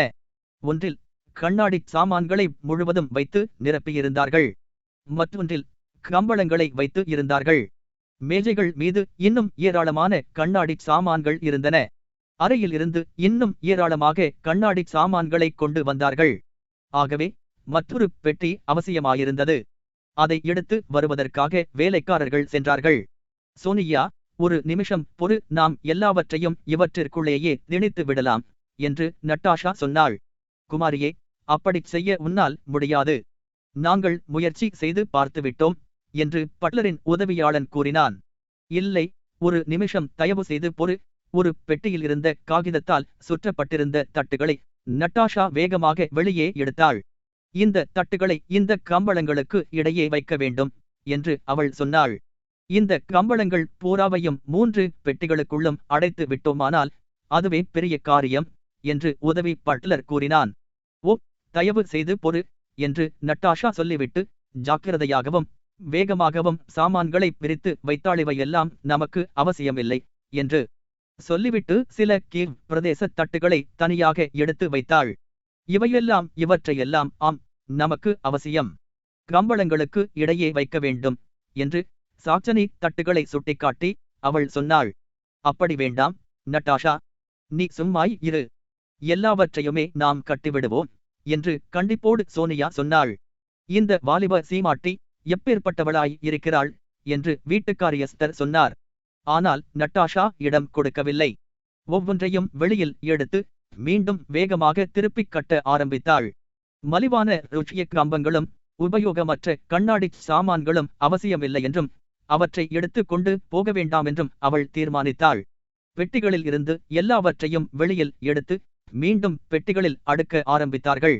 எடுத்துக்கொண்டு போவதற்கு தகுதியற்ற மலிவான சாமான்களை அவர்கள் களைந்துவிட்ட பின்பு விலை உயர்ந்த சாமான்கள் எல்லாம் அந்த 2 பெட்டிகளுக்குள்ளும் அடங்கிவிட்டன. கம்பளங்கள் வைக்கப்பட்டிருந்த பெட்டியின் மூடியை பொருத்த முடியவில்லை. அதில் இருந்து சில சாமான்களை எடுக்க வேண்டியதாயிருந்தது. ஆனால் நட்டாஷா அம்மாதிரி செய்ய விடாமல் தன்னுடைய இஷ்டப்படியே செய்தாள். சாமான்களை மாற்றி மாற்றி வைத்து கீழே அமுக்கி தன்னுடன் அந்த வேலைக்காக அழைத்து வந்திருந்த பெட்டியாவையும் அந்த உதவி பட்லரையும் விட்டு அந்த பெட்டியின் மூடியை அமுக்கச் செய்தாள். தானும் மும்முரமாய் முயற்சி செய்தாள். அது போதுமானது நட்டாஷா, நீ சொன்னதுதான் சரி என்பது இப்பொழுது எனக்கு தெரிகிறது. ஆனால் அந்த பெட்டியில் மேலாயுள்ள ஒன்றை மட்டும் வெளியே எடுத்துவிடு என்று சோனியா கூறினாள். நான் அப்படிச் செய்ய முடியாது என்று நட்டாஷா கூச்சலிட்டாள். தன்னுடைய வியர்த்து கொண்டிருந்த முகத்தின் மீது தொங்கிக் கொண்டிருந்த தலை முடியை ஒரு கையால் பற்றிக்கொண்டு மற்றொரு கையால் அந்த கம்பளங்களை கீழே அமுக்கினாள். பெட்டியா, இப்பொழுது அமுக்கு, வாசலை இப்பொழுது கடினமாக அமுக்கு என்று அவள் கூச்சலிட்டாள். கம்பளங்களை எல்லாம் உள்ளே அமுக்கி மேலே மூடியை போட்டார்கள். நட்டாஷா தனது கைகளை தட்டி சந்தோஷ கூச்சலிட்டாள். அவளுடைய கண்களில் இருந்து ஆனந்த கண்ணீர் துளிகள் கீழே விழுந்தன. ஆனால் ஒரு நிமிஷம்தான் அம்மாதிரி இருந்தாள். உடனே மீண்டும் புதிய வேகத்தோடு வேலை செய்ய ஆரம்பித்தாள். அவளிடம் எல்லாருக்கும் பூரண நம்பிக்கை ஏற்பட்டது. கோமகனின் உத்தரவை நட்டாஷா மாற்றிவிட்டாள் என்று தெரிந்தபோது கூட கோமகன் அதற்காக கோபம் கொள்ளவில்லை. வேலைக்காரர்கள் அவளிடம் வந்து ஒரு வண்டியில் ஏற்றப்பட்ட சாமான்கள் போதுமா என்றும் கயிறு போட்டு அவற்றை கட்டி விடலாமா என்றும் கேட்டார்கள். இப்பொழுது நட்டாஷாவின் மேல் பார்வையில் வேலைகள் எல்லாம் வெகு துரிதமாக நடந்து வந்தன. அனாவசியமான சாமான்களை விட்டுவிட்டு மிக உயர்ந்த சாமான்களை மட்டும் எவ்வளவு அடக்கமாக காட்ட முடியுமோ அம்மாதிரி கட்டி முடித்தார்கள். இரவு வெகுநேரம் வரையிலும் மிகுந்த கடினமாக அவர்கள் வேலை செய்த போதிலும் இன்னும் முழுவதும் கட்டி முடியவில்லை. பிரயாணத்தை மறுநாள் காலை வரையில் தள்ளி வைத்திருந்தபடியால் கோமகனும் படுக்கைக்கு போய்விட்டார். சோனியாவும் நட்டாஷாவும் தங்கள் ஆடைகளை களையாமலேயே உட்காரும் அறையில் படுத்து தூங்கினார்கள். அன்று இரவு பாவார்ஷ்காயா வழியாக மற்றொரு காயமடைந்த வரை கொண்டு வந்தார்கள். வெளி வாசலில் நின்று கொண்டிருந்த மாவ்ரா அவரை ராஸ்தோன்களின் வீட்டு முற்றத்திற்கு கொண்டு வரும்படி சொன்னாள். அவர் ஒரு முக்கியமான மனிதராய் இருக்கக்கூடும் என்று மாவ்ரா நினைத்தாள். அவரை ஒரு பிரயாண வண்டியில் கொண்டு வந்தார்கள். அவர் மீது துணியால் மூடியிருந்தார்கள். வண்டிக்கு முன்னால் வண்டியோட்டியின் பக்கத்தில் ஒரு கௌரவமான முதியவர் அமர்ந்திருந்தார். அந்த வண்டிக்கு பின்னால் மற்றொரு வண்டியில் ஒரு டாக்டரும் 2 சிப்பாய்களும் தொடர்ந்து வந்தார்கள். தயவு செய்து உள்ளே வாருங்கள். எஜமான்கள் இதை விட்டு போகிறபடியால் வீடு முழுவதும் காலியாகத்தான் இருக்கும் என்று அவள் அந்த முதியவரிடம் கூறினாள். நல்லது என்று அவர் ஒரு பெரு மூச்சோடு சொன்னார். உயிரோடு அவரை வீடு கொண்டு சேர்க்க முடியும் என்று நாங்கள் எதிர்பார்க்கவில்லை. மாஸ்கோவில் எங்களுடைய சொந்த வீடு ஒன்று உண்டு. ஆனால் இங்கிருந்து வெகு தூரத்தில் அது இருக்கிறது. அந்த வீட்டிலும் இப்பொழுது யாரும் வசிக்கவில்லை. நீங்கள் உள்ளே வந்து எங்களை கௌரவப்படுத்துங்கள். எஜமானரின் வீட்டில் ஒவ்வொன்றும் ஏராளமாய் இருக்கிறது. உள்ளே வாருங்கள். அவர் மிகுந்த அசுக்கியமாய் இருக்கிறாரா என்று அவள் கேட்டாள். அவர் நம்பிக்கையற்ற விதமான செய்கை காட்டினார். அவரை உயிரோடு வீடு கொண்டு சேர்ப்போம் என்று நாங்கள் எதிர்பார்க்கவில்லை. டாக்டரை நாங்கள் கேட்க வேண்டும். அந்த முதியவர் வண்டியின் முன் பக்கத்தில் இருந்து கீழே இறங்கி பின்னால் வந்த வண்டிக்கு போனார். ரொம்ப சரி என்றார் டாக்டர். அந்த முதிய வேலைக்காரர் பிரயாண வண்டிக்கு திரும்பினார். அதன் உள்ளே நோக்கினார். திருப்தியற்ற விதமாக தமது தலையை ஆட்டிவிட்டு முற்றத்திற்குள் வண்டியை கொண்டு போகும்படி வண்டியோட்டிக்கு சொல்லிவிட்டு மாவ்ராவுக்கு பக்கத்தில் நின்றார். ஓ இயேசு கிறிஸ்துவே என்று அவள் முணுமுணுத்தாள். அந்த காயம்பட்டவரை வீட்டிற்குள் கொண்டு வரும்படி அவள் அழைத்தாள். எஜமானர்கள் ஆட்சேபிக்க மாட்டார்கள் லோட் என்று அவள் சொன்னாள். அந்த காயம்பட்டவரை மேல்மாடிக்கு கொண்டு போக அவர்கள் விரும்பவில்லை. ஆகவே பக்கவாட்டில் இருந்த திருமதி ஷாஷின் அறைக்கு அவரை கொண்டு போய் படுக்க வைத்தார்கள். அந்த காயமடைந்தவர்தான் பால்கோன்ஸ்கி. இளவரசர் ஆண்ட்ரு. 11.15 மாஸ்கோவின் கடைசி நாள் வந்துவிட்டது. அன்று ஞாயிற்றுக்கிழமை. அப்பொழுது இலையுதிர் காலம். அன்று வானம் தெளிவாகவும் பிரகாசமாகவும் இருந்தது. ஆராதனைக்காக மாதா கோயில்களில் மணிகள் எல்லாம் வழக்கமாக ஞாயிற்றுக்கிழமைக்கு நடப்பதைப் போல ஒலித்துக் கொண்டிருந்தன. நகருக்கு என்ன நேரிடப் போகிறது என்பதை ஒருவரும் இன்னமும் உணர்ந்ததாக தெரியவில்லை. மாஸ்கோவின் வாழ்க்கை நிலைமை எப்படி இருந்தது என்பதை 2 விஷயங்கள் சுட்டிக்காட்டின. ஒன்று ஏழை மக்கள், மற்றொன்று பொருள்களின் விலைகள். தொழிலாளர்கள், வீட்டு அடிமைகள், விவசாயிகள், சில அதிகாரிகள், வேதாகம மாணவர்கள், சில பிரபுக்கள் ஆகியவர்கள் கலந்த ஒரு பிரம்மாண்டமான கூட்டம் அன்று அதிகாலையில் 3 குன்றுகள் என்ற பிரதேசத்திற்கு போனார்கள். ராஸ்டோச்செனுக்காக அங்கே காத்திருந்தார்கள். அவர் அங்கே வரவில்லை.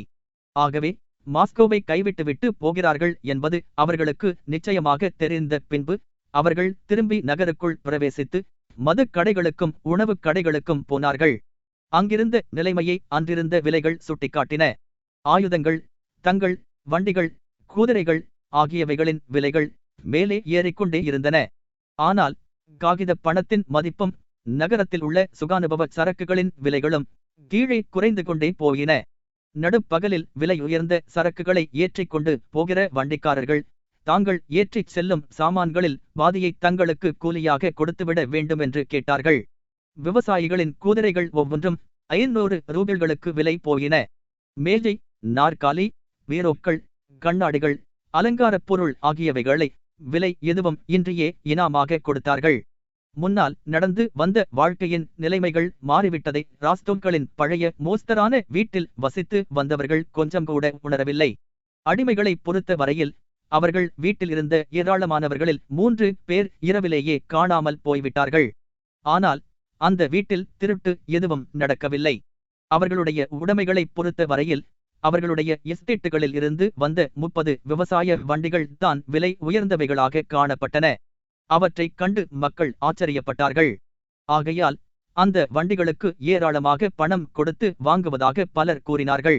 அவர்களுடைய குதிரைகளுக்கும் வண்டிகளுக்கும் உயர்ந்த தொகை விலையாக கொடுப்பதாக கூறியது மட்டுமல்ல, முந்தைய தினத்தின் மாலையிலும் செப்டம்பர் 1 தேதியன்று காலையிலும் காயமடைந்த அதிகாரிகள் அனுப்பிய சேவகர்களும் வில்லேஜ் சேவகர்களும் ராஸ்டோக்களின் முற்றத்திலும் பக்கத்து வீடுகளிலும் இருந்த காயமடைந்தவர்கள் பலர் மாஸ்கோவை விட்டு தாங்கள் போவதற்கு வண்டிகளில் இடம் கொடுக்கும்படி கேட்டு வந்தார்கள்.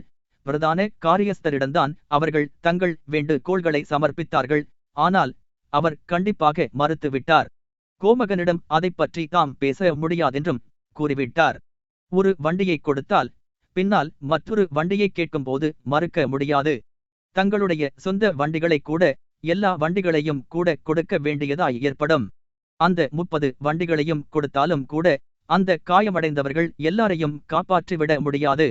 இம்மாதிரியான ஒரு பேராபத்தான சமயத்தில் ஒருவர் தம்மையோ தமது குடும்பத்தையோ கவனிக்காமல் விட்டுவிட முடியாது. இந்த விதமாக தமது எஜமானரின் சார்பில் அந்த பிரதான காரியஸ்தர் சிந்தித்தார். காலையில் எழுந்தவுடன் அதிகாலையில்தான் தூங்க ஆரம்பித்த கோமகளை எழுப்பிவிடக்கூடாது என்ற நோக்கத்தில் கோமகன் இலியா ராஸ்டோவ் மெதுவாக படுக்கை அறையிலிருந்து முற்ற மண்டபத்திற்கு வந்தார். பூப்போட்ட பட்டு அங்கியை அணிந்திருந்தார். முற்றத்தில் வண்டிகள் எல்லாம் கயிறுகளால் கட்டப்பட்டு தயாராக நின்றன. பிரயாண வண்டிகள் எல்லாம் முற்ற மண்டபத்தில் நின்று கொண்டிருந்தன. பிரதான காரியஸ்தர் முற்ற மண்டபத்தில் நின்று கொண்டு ஒரு முதிய வெள்ளை சேவகனிடமும் கையில் கட்டு போட்டுக் கொண்டிருந்த முகம் வெளிரிய ஒரு வாலிப அதிகாரியிடமும் பேசிக் கொண்டிருந்தார். கோமகனை அந்த பிரதான காரியஸ்தர் பார்த்ததும் கண்டிப்பாக அவர்களுக்கு சைகை காட்டி அதை விட்டு போகும்படி கூறினார். நல்லது வாசைலி, எல்லாம் தயாராய் விட்டதா என்று கோமகன் தமது வழுக்கை தலையை தடவிக்கொண்டே கேட்டார். நல்ல சுபாவத்தோடு அந்த அதிகாரியையும் வில்லேஜ் சேவகனையும் பார்த்து தலையை ஆட்டினார். பொது முகங்களை பார்ப்பதற்கு அவருக்கு எப்பொழுதுமே விருப்பமுண்டு. ரோட் மேன்மை தங்கியவரே, நாம் உடனே குதிரைகளை பூட்டிவிடலாம். நல்லது, கோமகள் விழித்ததும் கடவுளின் அருள் இருந்தால் நாம் உடனே புறப்பட்டு விடலாம். கனவான்களோ என்ன விசேஷம் என்று அவர் சொல்லிவிட்டு அந்த அதிகாரியை பார்த்து, எனது வீட்டில் நீர் தங்கி இருக்கிறீரா என்று கேட்டார். அந்த அதிகாரி நெருங்கி வந்தார். திடீரென்று அவர் முகம் சிவந்தது. கோமகனே, எனக்கு அனுமதி கொடுக்க தயவு செய்யுங்கள். கடவுளுக்காக உமது வண்டிகளில் ஒன்றில் ஒரு மூலையில் இருக்க அனுமதியுங்கள். இங்கே என்னுடன் எதுவும் இல்லை. சாமான்கள் ஏற்றிய வண்டியில் நான் உட்கார அனுமதித்தால் போதும். அந்த அதிகாரி பேசி முடிப்பதற்கு முன்பாக அந்த வெள்ளை சேவகன் தனது எஜமானருக்காக அதே மாதிரி விண்ணப்பம் செய்து கொண்டான். ஓ ஆம் ஆம் ஆம் என்று கோமகன் அவசரமாகச் சொன்னார். எனக்கு மிகவும் மகிழ்ச்சி, மிகவும் மகிழ்ச்சி. வாசைலிட், நீ அதை செய்து முடிப்பாயாக. 1-2 வண்டிகளில் உள்ள சாமான்களை கீழே இறக்கிவிடு. நல்லது, அதனால் என்ன டோட், எது அவசியமோ அதை செய்வாயாக டோட் என்று கோமகன் தெளிவில்லாத ஏதோ ஒரு உத்தரவை முனங்கினார். அதே சமயத்தில் தமது நன்றியை காட்டும் முகபாவம் அந்த அதிகாரியின் முகத்தில் தோன்றி அந்த உத்தரவை உறுதி செய்தது. கோமகன் தம்மை சுற்றி பார்த்தார். முற்றத்திலும் வெளி வாசல்களிலும் பக்கவாட்டில் உள்ள ஜன்னலிலும் காயமடைந்த அதிகாரிகளும் அவர்களுடைய வெள்ளை சேவகர்களும் காணப்பட்டார்கள். அவர்கள் எல்லாரும் கோமகனை பார்த்து முற்ற மண்டபத்திற்கு முன்னேறினார்கள். தயவு செய்து மேல் படிக்கட்டிற்கு போகலாம், மேன்மை தங்கியவரே. அந்த படங்களைப் பற்றி உமது உத்தரவு என்ன என்று அந்த பிரதான காரியஸ்தர்கள் கேட்டார். கோமகன் அவரோடு வீட்டிற்குள் போனார். வண்டியில் இடம் வேண்டுமென்று கேட்கிற காயமடைந்தவர்களுக்கு இல்லை என்று சொல்லக்கூடாது என்று கோமகன் தமது உத்தரவை திருப்பிச் சொல்லிக் கொண்டிருந்தார். நல்லது, பாதகமில்லை, சில சாமான்களை இறக்கி வைத்து விடலாம் என்று மற்றவர்களுக்கு கெட்டுவிடக்கூடாதே என்ற பீதியில் மெதுவான அந்தரங்கமான குரலில் அவர் பேசினார். 9 மணிக்கு கோமகள் விழித்தாள். மாத்ரியோன்னா தீமாபேவ்னா என்பவள் கோமகளின் திருமணத்திற்கு முன்பாக அவளுக்கு சேடியாக இருந்தாள். இப்பொழுது ஒரு பிரதான பாதுகாப்பாளராக வேலை பார்த்து வருகிறாள். அவள் கோமகளிடம் வந்து திருமதி ஷாஸ் கோபித்துக் கொள்வதாக கூறினாள். ஏனெனில் அவளுடைய பெட்டிகளையும் வாலிப சீமாட்டிகளின் வசந்த கால உடைப் பெட்டிகளையும் விட்டுவிட்டு போக முடியாதென்று அவர்கள் சொல்லுவதாக கூறினாள். கோமகள் இதை பற்றி விசாரித்தாள்.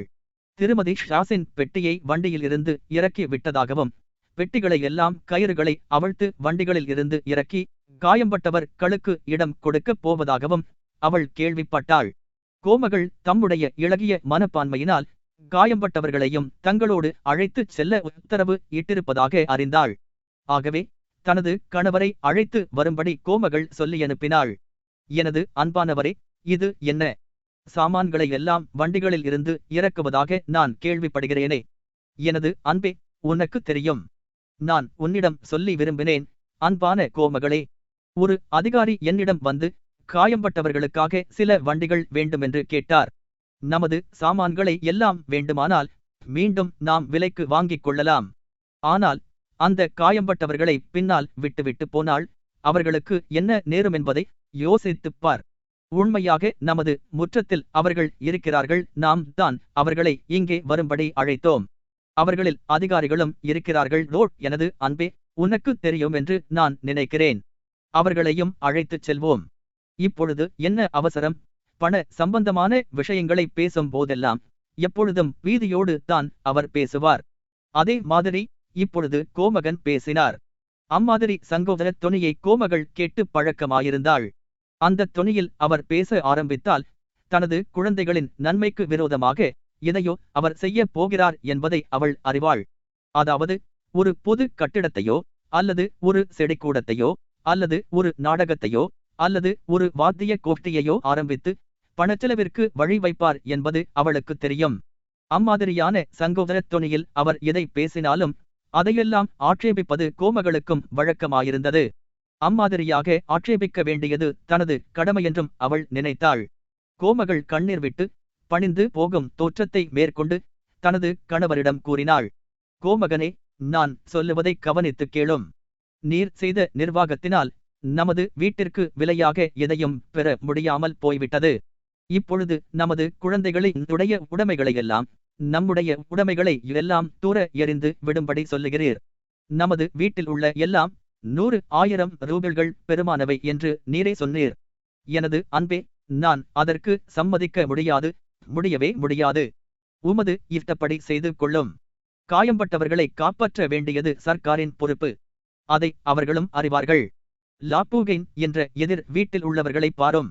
எல்லா சாமான்களையும் எடுத்துக்கொண்டு 2 தினங்களுக்கு முன்பாகவே அவர்கள் போய் விட்டார்கள். மற்ற மக்கள் எல்லாம் அப்படித்தான் செய்கிறார்கள்.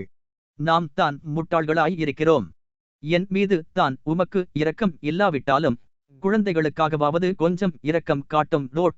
தமது கைகளை அதைரியத்தோடு ஆட்டிக்கொண்டு பதில் பேசாமல் கோமகன் அந்த அறையை விட்டு வெளியே போனார்.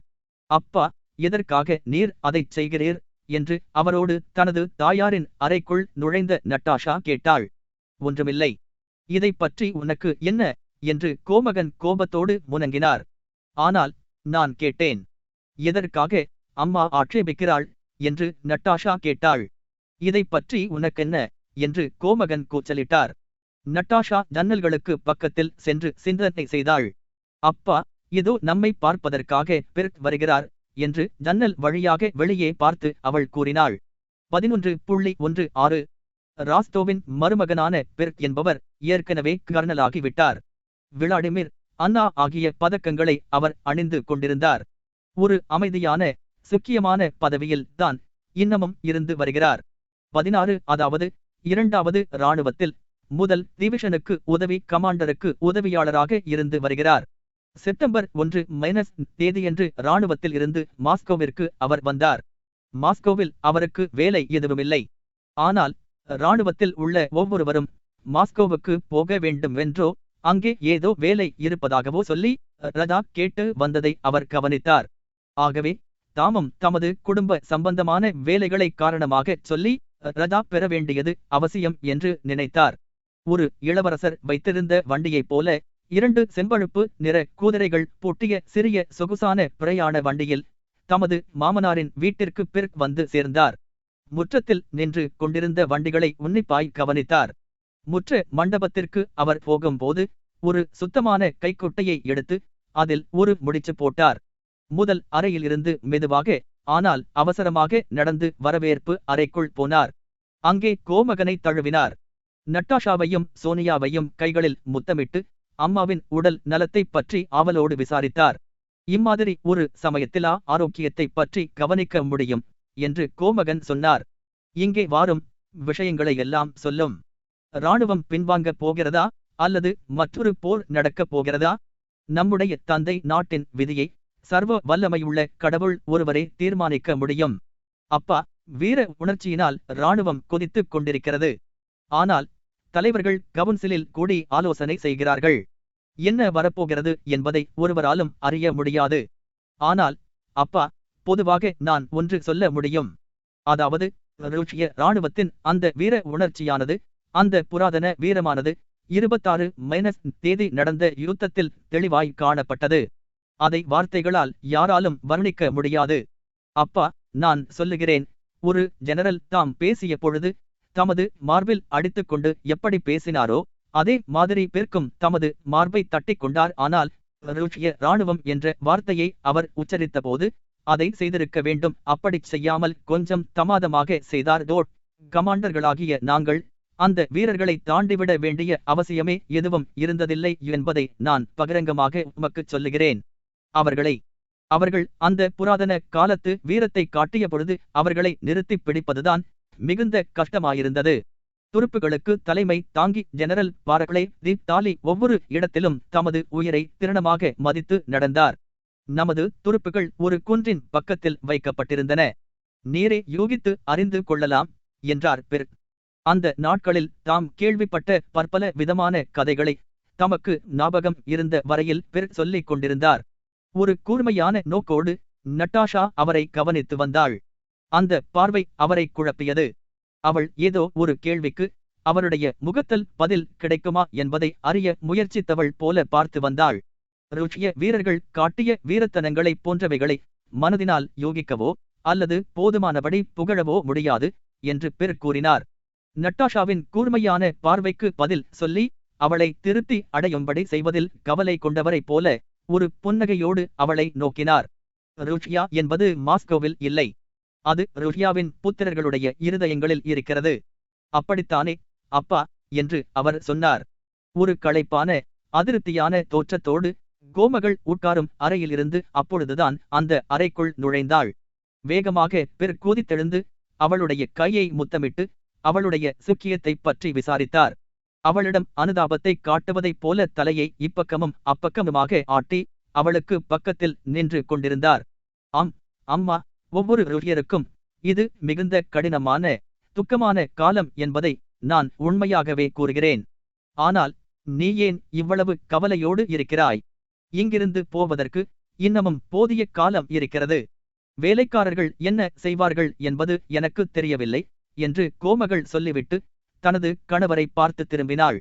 இன்னும் எதுவும் தயாராகவில்லை என்று நான் கேள்விப்படுகிறேன். யாராவது ஒருவர் அம்மாதிரி வேலைகளை கவனித்துக் கொள்ள வேண்டும்.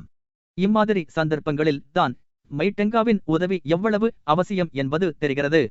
இதற்கு ஒரு முடிவு என்பதே இல்லை என்று தோன்றுகிறது. கோமகன் எதையோ சொல்ல விரும்பினார். ஆனால் அப்படிச் சொல்லாமல் தம்மை அடக்கிக் கொண்டார்.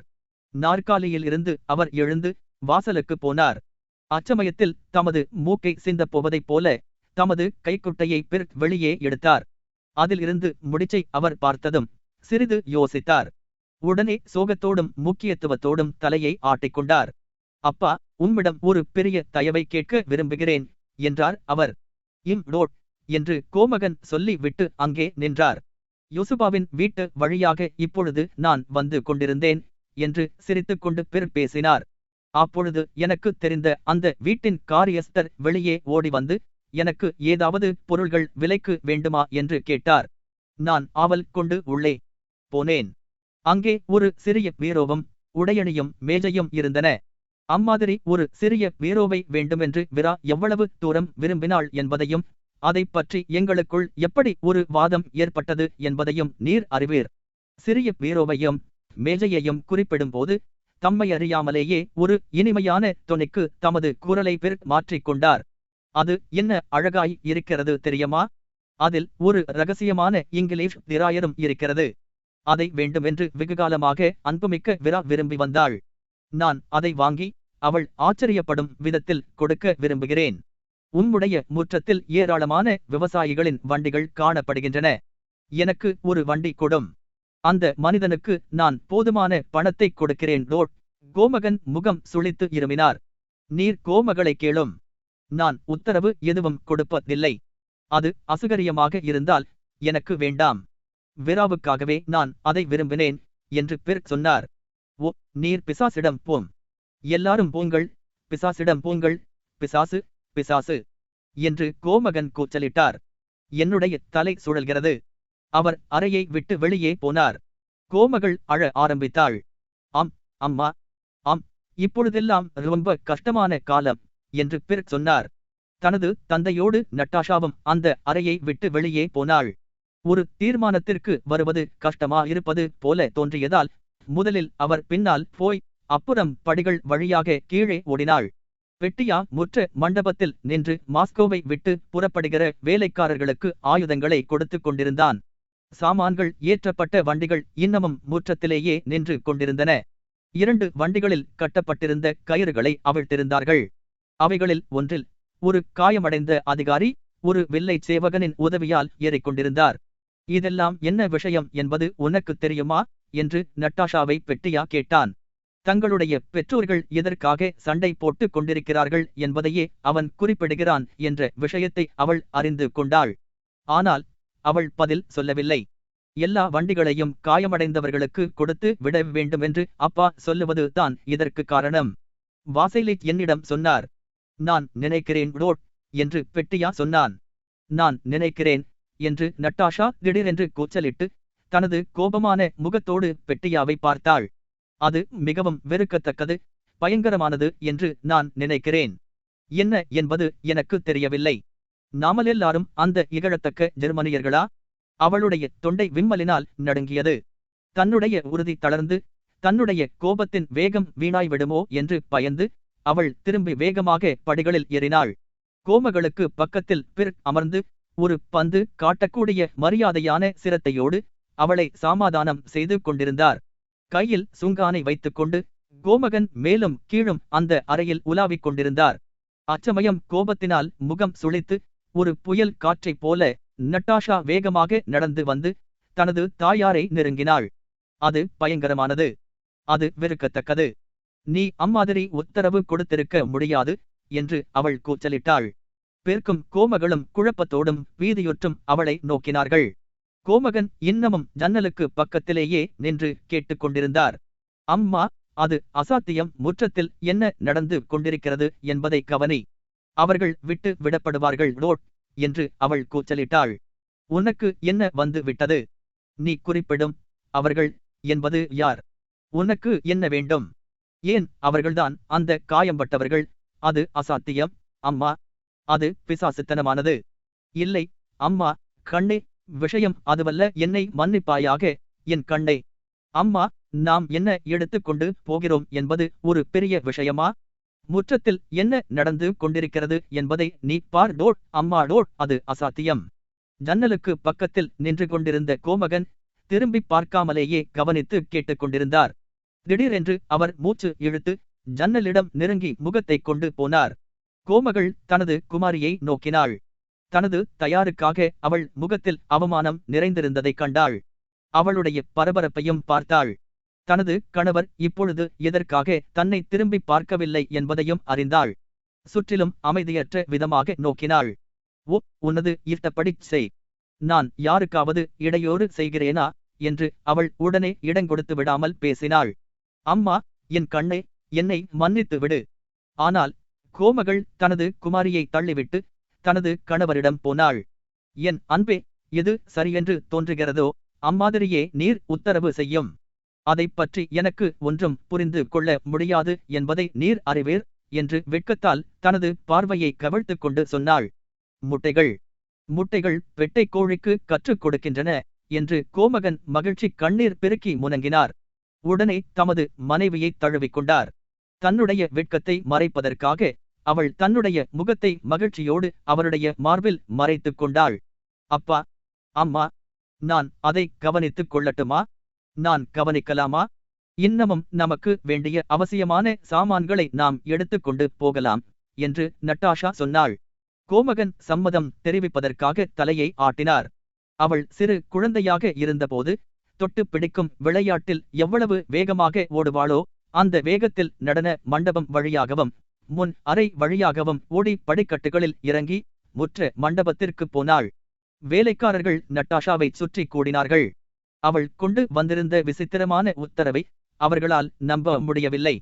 கோமகன் தாமே நேரமாக வந்து தமது மனைவியின் பேரால் அந்த உத்தரவை உறுதி செய்து வண்டிகளை எல்லாம் காயம் பட்டவர்களுக்கு கொடுத்து விடும்படியும் பெட்டிகளை சாமான்கள் அறைகளில் கொண்டு சேர்க்கும்படியும் சொல்லிய பின்புதான் அவர்கள் நம்பினார்கள்.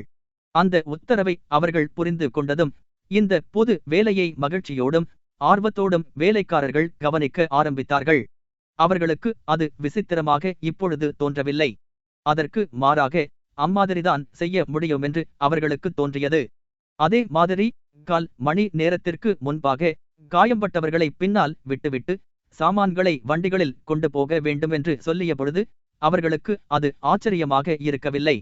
அந்த ஒரு வழிதான் சாத்தியமான வழி என்று அப்பொழுது அவர்கள் நினைத்தார்கள். இந்த காரியத்தை சீக்கிரமாக செய்து முடிக்காததற்கு பிராயச்சித்தம் செய்வதைப் போல அந்த காயம்பட்டவர்களை வண்டிகளில் அமர்த்துவதற்கு அந்த வீட்டைச் சேர்ந்தவர்கள் முழுவதும் மிகுந்த ஆவலோடு வேலை செய்ய ஆரம்பித்தார்கள். வீட்டிற்குள் அறைகளில் இருந்த காயம்பட்டவர்கள் அறைகளை விட்டு வெளியே வந்து வெளிரிய ஆனால் சந்தோஷமான முகத்தோடு வண்டிகளை சுற்றி நின்றார்கள். காயம்பட்டவர் களுக்கு வண்டிகளை கொடுக்கப் போகிறார்கள் என்ற செய்தி பக்கத்து வீடுகளுக்கும் பரவியது. அங்கிருந்தும் காயம் பட்டவர்கள் ராஸ்தோக்களின் முற்றத்திற்கு வந்து சேர்ந்தார்கள். காயம்பட்டவர்களில் பலர் வண்டியிலிருந்து சாமான்களை இறக்க வேண்டாமென்றும் சாமான்களுக்கு மேலாக உட்காருவதற்கு தங்களை அனுமதித்தால் போதும் என்றும் சொன்னார்கள். ஆனால் சாமான்களை இறக்கும் வேலையை ஒரு தடவை ஆரம்பித்த பின்பு அதை நிறுத்த முடியவில்லை. சாமான்களில் பாதியை விட்டுவிட்டு போவதா அல்லது முழுவதும் விட்டுவிட்டு போவதா என்பதை பற்றி இப்பொழுது ஒருவருக்கும் கவலையிருந்ததாக தோன்றவில்லை. பீங்கான் சாமான்கள், படங்கள், கண்ணாடிகள் ஆகியவைகளை மிகுந்த ஜாக்கிரதையோடு முந்தைய நாள் இரவு கட்டிவைக்கப்பட்டிருந்த பெட்டிகள் எல்லாம் இப்பொழுது முற்றத்தில் பரவி கிடந்தன. காயம் அடைந்தவர்களுக்கு மேலும் ஒரு வண்டியை கொடுக்கலாம், இன்னும் ஒரு வண்டியை கொடுக்கலாம் என்று நினைத்து இப்பொழுது ஒவ்வொரு வண்டியிலிருந்தும் சாமான்களை இறக்கிக் கொண்டிருந்தார்கள். நாம் இன்னும் 4 பேர்களை அதிகமாக அழைத்து கொண்டு போக முடியும். அவர்கள் என்னுடைய வண்டியை வேண்டுமானாலும் எடுத்துக் கொள்ளட்டும். இல்லையென்றால் அவர்களுக்கு என்ன கதி நேரிடும் என்று காரியஸ்தர் சொன்னார். என்னுடைய துணி மணிகளை வைத்திருக்கும் வண்டிகளில் வேண்டுமானாலும் அவர்கள் ஏறிக்கொள்ளட்டும். என்னுடைய வண்டியில் துணியாஷா என்னோடு வரட்டும் என்று கோமகள் சொன்னாள். துணி மணி வைத்திருந்த வண்டியில் உள்ள சாமான்களை கீழே இறக்கினார்கள். 2 வீடுகளுக்கு அப்பால் இருந்த காயம்பட்டவர்களை ஏற்றுவதற்காக அந்த வண்டியை அங்கே அனுப்பினார்கள். வீட்டில் உள்ளவர்கள் முழுவதும், வேலைக்காரர்கள் உள்பட, மிகுந்த உற்சாகத்தோடு இருந்தார்கள். நட்டாஷா சமீப காலத்தில் அவள் அறிந்திராத பரவசமான உற்சாகத்தோடு காணப்பட்டாள். இதை நாம் எங்கே வைப்பது என்று வேலைக்காரர்கள் கேட்டார்கள். ஒரு வண்டியின் பின்னால் இருந்த படியில் ஒரு பெட்டியை வைக்க அவர்கள் முயற்சி செய்தார்கள். அதற்குள் என்ன இருக்கிறது என்று நட்டாஷா கேட்டாள். கோமகனின் புத்தகங்கள் இருக்கின்றன. அதை விட்டு விடுங்கள், வாசைலிச் அதை எடுத்து வைத்துக் கொள்வார். அது நமக்கு தேவையில்லை. அந்த பீட்டன் வண்டி முழுவதும் ஆட்களால் நிறைந்திருந்தது. கோமகன் பீட்டர் எங்கே அமர்வது என்பது சந்தேகமாகிவிட்டது. பெட்டியின் மீது உட்கார்ந்து கொள்ளலாம். நீ அந்த பெட்டியின் மீது உட்கார்ந்து கொள்வாய் அல்லவா? பெட்டியா என்று நட்டாஷா கூச்சலிட்டாள். சோனியாவும் சுறுசுறுப்பாகவே இருந்தாள். ஆனால் அவளுடைய முயற்சிகளின் நோக்கம் நட்டாஷாவின் நோக்கங்களுக்கு முற்றிலும் மாறுபாடானது. அவள் பின்னால் விட்டு விடப்படும் சாமான்களைப் பற்றி கோமகன் விரும்பியபடி ஒரு ஜாபிதா தயார் செய்து கொண்டிருந்தாள். தங்களோடு எவ்வளவு அதிகமாக சாமான்களை எடுத்துக்கொண்டு போக முடியுமோ அவ்வளவு எடுத்து போக அவள் முயற்சித்துக் கொண்டிருந்தாள். 17.11 பிற்பகல் 2 மணிக்குள்ளாக ராஸ்தோன்களின் 4 பிரயாண வண்டிகளும் முழுவதுமாக நிரப்பப்பட்டு குதிரைகள் பூட்டப்பட்டு முன் வாசல் முன்பாக நின்று கொண்டிருந்தன. காயம் பட்டவர்களை ஏற்றிய வண்டிகள் ஒன்றன் பின் ஒன்றாக முற்றத்தில் இருந்து வெளியேறின. இளவரசர் ஆண்ட்ரோ ஏறியிருந்த பிரயாண வண்டி சோனியாவின் கவனத்தை இழுத்தது. முற்ற மண்டபம் வழியாக அது போக்கொண்டிருந்தது. ஒரு வேலைக்காரியின் உதவியைக் கொண்டு ஒரு பெரிய பிரயாண வண்டியில் கோமகளுக்கு உட்காருவதற்கு சுகரியமாக இருக்கும்படி சோனியா ஏற்பாடு செய்து கொண்டிருந்தாள். அந்த பெரிய வண்டி வாசலுக்கு பக்கத்தில் நின்று கொண்டிருந்தது. அது யாருடைய பிரயாண வண்டி என்று ஜன்னல் வழியாக எட்டி பார்த்து கேட்டாள். ஏன், உனக்கு தெரியாதா குமாரியே? அதில் தான் காயமடைந்த இளவரசர் இருக்கிறார். இரவில் நமது வீட்டில் தான் தங்கினார். இப்பொழுது நம்முடன் தான் அவரும் வருகிறார் என்று அந்த வேலைக்காரி பதில் அளித்தாள். ஆனால் அவர் யார்? அவருடைய பெயர் என்ன? அவர்தான் நம்முடைய நிச்சயார்த்தமாயிருந்தவர். இளவரசர் பால்கோன்ஸ்கி தான் அவர். அவர் மரணப்படுக்கையில் இருப்பதாக அவர்கள் சொல்லுகிறார்கள் என்று பெருமூச்சோடு அந்த வேலைக்காரி சொன்னாள். சோனியா அந்த பிரயாண வண்டியிலிருந்து கீழே குதித்து கோமகளிடம் ஓடினாள். கோமகள் களைப்புற்று இருந்தாள். ஒரு சால்வையை போர்த்திக் கொண்டு, தலையில் தொப்பியை வைத்துக்கொண்டு புறப்படுவதற்கு தயாராக அந்த வரவேற்பு அறையில் மேலும் கீழும் உலாவிக் கொண்டிருந்தாள். பிரயாணத்திற்கு முன்பாக வீட்டில் உள்ளவர்கள் எல்லாரும் அங்கே கூடி முனமாக பிரார்த்தனை செய்வது வழக்கம். அதற்காக அவள் காத்துக் கொண்டிருந்தாள். அந்த அறையில் நட்டாஷா இல்லை. அம்மா, இளவரசர் ஆண்ட்ரோ இங்கே இருக்கிறார். விழைக்க முடியாதபடி காயம் அடைந்திருக்கிறார். அவரும் நம்முடன் தான் வருகிறார் என்று சோனியா கூறினாள். வீதியோடு கோமகள் தனது கண்களை திறந்தாள். சோனியாவின் கையை பற்றிக் கொண்டு சுற்றிலும் நோக்கினாள். நட்டாஷா எங்கே என்று அவள் முணுமுணுத்தாள். அவர்கள் இருவருக்கும் அந்த செய்தி அச்சமயத்தில் ஒரே ஒரு முக்கியத்துவத்தை காட்டியது. அவர்களுடைய நட்டாஷாவை பற்றி அவர்கள் அறிவார்கள். இந்த செய்தியை அவள் கேட்பாளானால் என்ன நேரிடும் என்பதை அவர்கள் பீதியோடு நினைத்து பார்த்தார்கள். அந்த பீதியானது அவர்கள் இருவருக்கும் பிரியமான அந்த மனிதன் மீது உள்ள அனுதாபத்தை அமுக்கிவிட்டது. நட்டாஷாவுக்கு இன்னமும் இது தெரியாது. ஆனால் அவர் நம்மோடு தான் வருகிறார் என்று சோனியா சொன்னாள். அவர் மரணப்படுக்கையில் இருக்கிறார் என்று நீ சொல்லுகிறாயா? சோனியா தலையை ஆட்டினாள். கோமகள் சோனியாவின் இடுப்பை கைகளால் கட்டிக்கொண்டு அழ ஆரம்பித்தாள். கடவுளின் வழிகளை நம்மால் கண்டு பிடிக்க முடியாது என்று அவள் நினைத்தாள். இதுவரை காணப்படாமல் இருந்த அந்த சர்வ வல்லமையுள்ள கடவுளின் கையானது இப்பொழுது நடக்கிற விஷயத்தில் இருந்து தெளிவாக தெரிய ஆரம்பித்திருப்பதாக அவள் உணர்ந்தாள். ருஷ்ய மாதாகோவிலின் சட்டப்படியுள்ள ஒரு விஷயத்தை இங்கே மீண்டும் வாசகர்களுக்கு ஞாபகமூட்டுகிறோம். ஒருவர் தன்னுடைய மைத்துனியை திருமணம் செய்யக்கூடாது. ஆண்ட்ரோவை நட்டாஷா திருமணம் செய்திருந்தால் இளவரசி மேரியை நிக்கலஸ் திருமணம் செய்வதற்கு இடையூறாக இருக்கும். அம்மாதிரி திருமணம் செய்து ராஸ்தோன்களின் பண கஷ்டத்தை போக்கவும் முடியாமல் இருந்திருக்கும். லோட் நல்லது அம்மா, ஒவ்வொன்றும் தயாராய் விட்டது. இப்பொழுது என்ன விஷயம் என்று பரபரப்பான முகத்தோடு அறைக்குள் ஓடிவந்த நட்டாஷா கேட்டாள். ஒன்றுமில்லை, எல்லாம் தயாராய் விட்டால் நாம் புறப்படுவோம் என்று கோமகள் பதில் அளித்தாள். தனது பரபரப்படைந்த முகத்தை மறைப்பதற்காக தனது அழகு பையை குனிந்து பார்த்தாள்.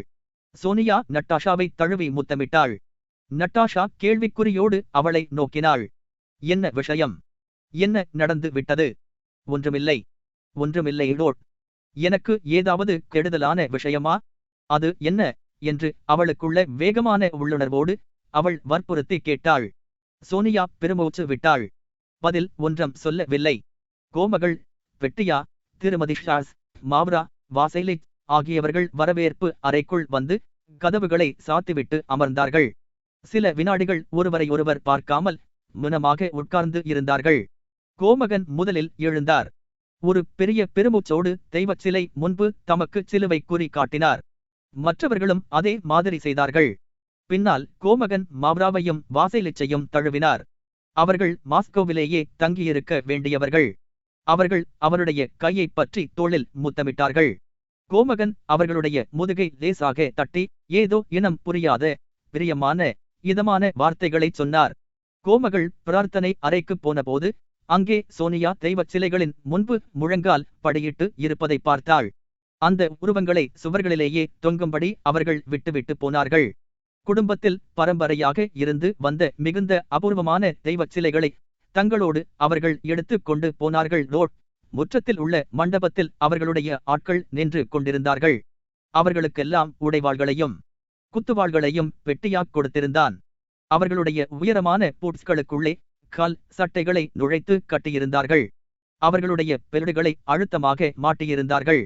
அங்கே வீட்டிலேயே தங்குகிறவர்களிடமிருந்து அவர்கள் விடை பெற்றுக் கொண்டிருந்தார்கள்.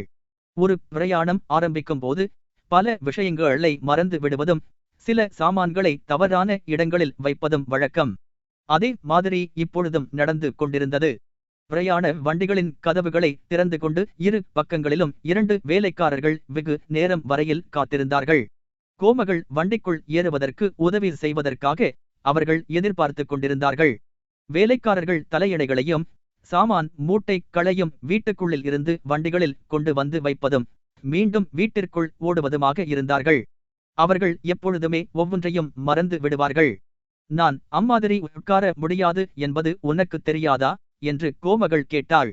துனியாஷா பற்களை கடித்துக்கொண்டு பதில் சொல்லாமல் முகத்தில் ஒரு வருத்தமான தோற்றத்தைக் கொண்டு ஆசனத்தை சரியாக அமைப்பதற்காக அவரசமாக வண்டிக்குள் ஏறினாள். ஓ, இந்த வேலைக்காரர்கள் என்று கோமகன் தலையை இப்படியும் அப்படியும் ஆட்டிக்கொண்டு கூறினார். எப்பையும் என்ற முதிய வண்டியோட்டி மீது தான் கோமகளுக்கு நம்பிக்கையுண்டு. வண்டியின் முன்னால் இருந்த உயரமான பெட்டி மீது அவன் அமர்ந்து இருந்தான். தனக்கு பின்னால் என்ன நடக்கிறது என்பதை கவனிப்பதற்கு கூட அவன் திரும்பி பார்க்கவில்லை. அவனுக்கு 30 வருஷ அனுபவம் உண்டு. கடவுளின் பெயரால் புறப்பட்டு போ என்று அவனுக்கு உத்தரவு கிடைப்பதற்கு இன்னும் கொஞ்சம் நேரமாகும் என்பதை அவன் அறிவான். அம்மாதிரி உத்தரவு கொடுத்த பின்பும் கூட ஒரு தடவையோ அல்லது 2 தடவையோ அவர்கள் வண்டியை நிறுத்தி மறந்து போன ஏதோ சில சாமான்களை எடுத்து வரும்படி உத்தரவு இடுவார்கள் என்பதையும் அவன் அறிவான். அதற்கு பின்னாலும் கூட அவனை மீண்டும் வண்டியை நிறுத்தச் சொல்லி ஜன்னல் வழியாக கோமகள் தலையை நீட்டி கடவுளுக்காக அந்த குன்றில் இருந்து கீழே இறங்கும்போது ஜாக்கிரதையாக ஒட்டிப் போகும்படி கேட்டுக்கொள்வாள் என்பதையும் அவன் அறிவான். இவற்றையெல்லாம் அவன் அறிந்திருந்தபடியால் நடக்கப் போகிறவைகளுக்காக குதிரைகளை விட அதிகமாக பொறுமையோடு அவன் காத்திருந்தான். ஆனால் அந்த குதிரைகளின் பக்கத்தில் நின்ற செம்பழுப்பு நிறமுள்ள குதிரையானது பொறுமையின்றி கீழே தரையை பறித்தும் கடிவாளத்தை கடித்துக் கொண்டும் இருந்தது. எல்லாரும் வண்டிகளில் அமர்ந்தார்கள். பிரயாண வண்டிகளின் படிகள் மேலே மடக்கி விடப்பட்டன. கதவுகள் சாத்தப்பட்டன. ஒரு பிரயாண பெட்டியை எடுத்து வரும்படி ஒருவரை அனுப்பினார்கள். ஜன்னல் வழியாக கோமகள் தலையை நீட்டி அவள் என்ன சொல்ல வேண்டுமோ அதை சொல்லி முடித்தாள். அதன் பின்னால் எப்பையும் தனது தொப்பியை கழற்றி தனக்கு சிலுவை குறி காட்டிக்கொள்ள ஆரம்பித்தான். குதிரைக்காரர்களும் மற்ற சேவகர்களும் அதே மாதிரி செய்தார்கள். கடவுளின் பெயரால் புறப்பட்டு போவாயாக என்று எப்பையும் சொல்லி தனது தொப்பியை தலையில் வைத்துக் கொண்டான். புறப்படு. குதிரைக்காரர்கள் குதிரைகளை போகும்படி செய்தார்கள். நோக்கால் இல்லாமல் இருந்த குதிரை தன்னுடைய கழுத்தைக் கொண்டு இழுத்தது. வில்லுகள் கிரிச்சிட்டன. பிரயாண வண்டி ஆடியது. சேவகர்கள் நகர்ந்து போய்க் கொண்டிருந்த வண்டிகளில் குதித்து ஏறி முன் பெட்டியில் போய் அமர்ந்தார்கள். வண்டிகள் முற்றத்தில் இருந்து ரஸ்தாவிற்கு சமதளம் இல்லாத பாதையில் போனபோது குலுங்கின. மற்ற வண்டிகளும் அதே மாதிரி குலுங்கின. அந்த பிரயாண வண்டிகளின் ஊர்வலம் தெருவழியாக போக ஆரம்பித்தது. பிரயாண வண்டிகளில் இருந்தவர்கள் எல்லாரும் வீட்டுக்கு எதிரில் இருந்த மாதா கோயிலை கடந்தபோது தங்களுக்கு சிலுவை குறி காட்டிக் கொண்டார்கள். மாஸ்கோவிலேயே தங்கியிருக்க வேண்டியவர்கள் வண்டிகளுக்கு இரு புறங்களிலும் நடந்து சென்று பிரயாணிகளை வழி அனுப்பினார்கள். நட்டாஷாவுக்கு இப்பொழுது ஏற்பட்டிருந்தது போன்ற மகிழ்ச்சி வெகு அபூர்வமாகத்தான் இதற்கு முன்னால் ஏற்பட்டிருந்தது. கோமகளுக்கு பக்கத்தில் அவள் அமர்ந்து பரபரப்படைந்து கைவிடப்பட்ட மாஸ்கோவின் சுவர்கள் மெதுவாக பின்னால் போய்க் கொண்டிருப்பதை பார்த்து கொண்டே வந்தாள். இடையிடையே வண்டியின் வழியாக வெளியே தலையை நீட்டி பின்னால் பார்ப்பாள். சில சமயங்களில் தங்கள் வண்டிகளுக்கு முன்னால் போய்க் கொண்டிருந்த காயமடைந்த சிப்பாய்களின் நீளமான வண்டித் தொடர்களை பார்ப்பாள். அநேகமாக அந்த தொடரின் முன்னால் இளவரசர் ஆண்ட்ரூவின் உயரமான மூடியுள்ள வண்டியை பார்ப்பாள். அந்த வண்டிக்குள் யார் இருக்கிறார் என்பது அவளுக்கு தெரியாது. ஆனால் அந்த ஊர்வலத்தை அவள் பார்க்கும் ஒவ்வொரு நேரத்திலும் அந்த குறிப்பிட்ட வண்டியை பார்ப்பதற்காக அவளுடைய கண்கள் தேடிக்கொண்டிருக்கும். அந்த வண்டி அவளுக்கு நேராக முன்னால் போய்க் கொண்டிருப்பதை அவள் அறிவாள். நிக்கெட்ஸ்கி, பிரஸ்னியா, பாட்னாவைன்ஸ் ஆகிய தெருக்களில் இருந்து பல வண்டித் தொடர்கள் ராஸ்தோக்களின் தொடர்களைப் போலவே குட்ரினாவில் வந்து கலந்து கொண்டன. சாடோவாயா என்ற தெரு வழியாக அவர்கள் போன போது வண்டிகளும் பிரயாண வண்டிகளும் 2 வரிசைகளாக போய்க் கொண்டிருந்தன. சுக்காரேவ் என்ற தண்ணீர் கோபுரத்தை சுற்றி அவர்கள் போய்க் கொண்டிருந்த போது தங்களை கடந்து வண்டியிலோ நடந்தோ போய்க் கொண்டிருந்தவர்களை ஆவலோடும் உன்னிப்போடும் கவனித்து வந்த நட்டாஷா திடீரென்று மகிழ்ச்சியான ஆச்சரியத்தோடு கூச்சலிட்டாள். என் அன்பே, அம்மா, சோனியா, இதோ பாருங்கள், அவரே தான். யார்? யார்? பாருங்கள். ஆம், நான் சொல்லுகிறேன், அது பெஜகான் தான் என்று நட்டாஷா ஜன்னல் வழியாக தலையை நீட்டி ஒரு உயரமான பருத்த மனிதர் வண்டிக்காரனின் நீளமான கோட்டை அணிந்திருந்ததை வெறித்து பார்த்தாள். அவருடைய நடையில் இருந்தும் அசைவில் இருந்தும் அவர் மாறு வேடம் அணிந்த ஒரு கனவான் என்பது தெளிவாய் தெரிந்தது. சுக்காரேவ் கோபுரத்தின் ஆர்ச் வழியாக ஒரு சிறிய மஞ்சள் முகம் கொண்ட தாடியில்லாத முதியவர் ரோமக் கோட்டு அணிந்து கொண்டு அவருடன் போவதை பார்த்தாள். ஆம், உண்மையிலேயே அவர் பெஜகான் தான். ஒரு வண்டிக்காரனின் கோட்டை அணிந்து கொண்டு விசித்திரமாக தோன்றும் பழைய புள்ளி உண்மையாகவே பாருங்கள், பாருங்கள் என்று நட்டாஷா சொன்னாள். இல்லை, அது அவர் அல்ல. நீ என்ன இம்மாதிரி அசட்டு பேச்சுக்களை எல்லாம் பேசிக் கொண்டிருக்கிறாய்?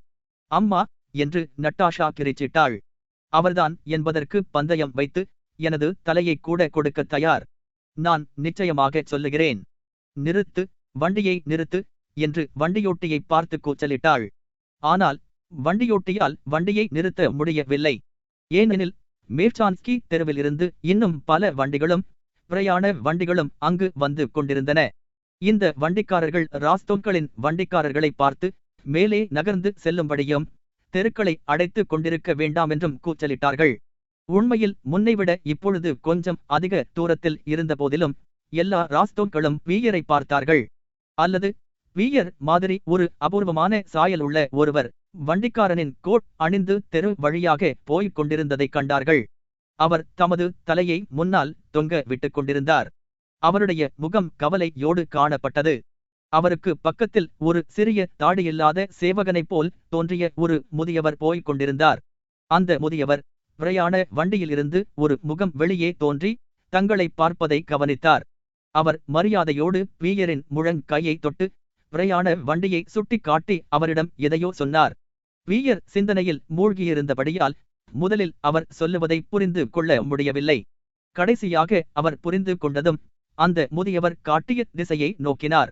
அங்கே நட்டாஷாவை அடையாளம் கண்டு கொண்டார். அவருக்கு முதலில் ஏற்பட்ட உள்ளுணர்ச்சியின்படி உடனே அப்பக்கமாக திரும்பி அந்த பிரயாண வண்டியை பார்த்து வேகமாய் போனார்.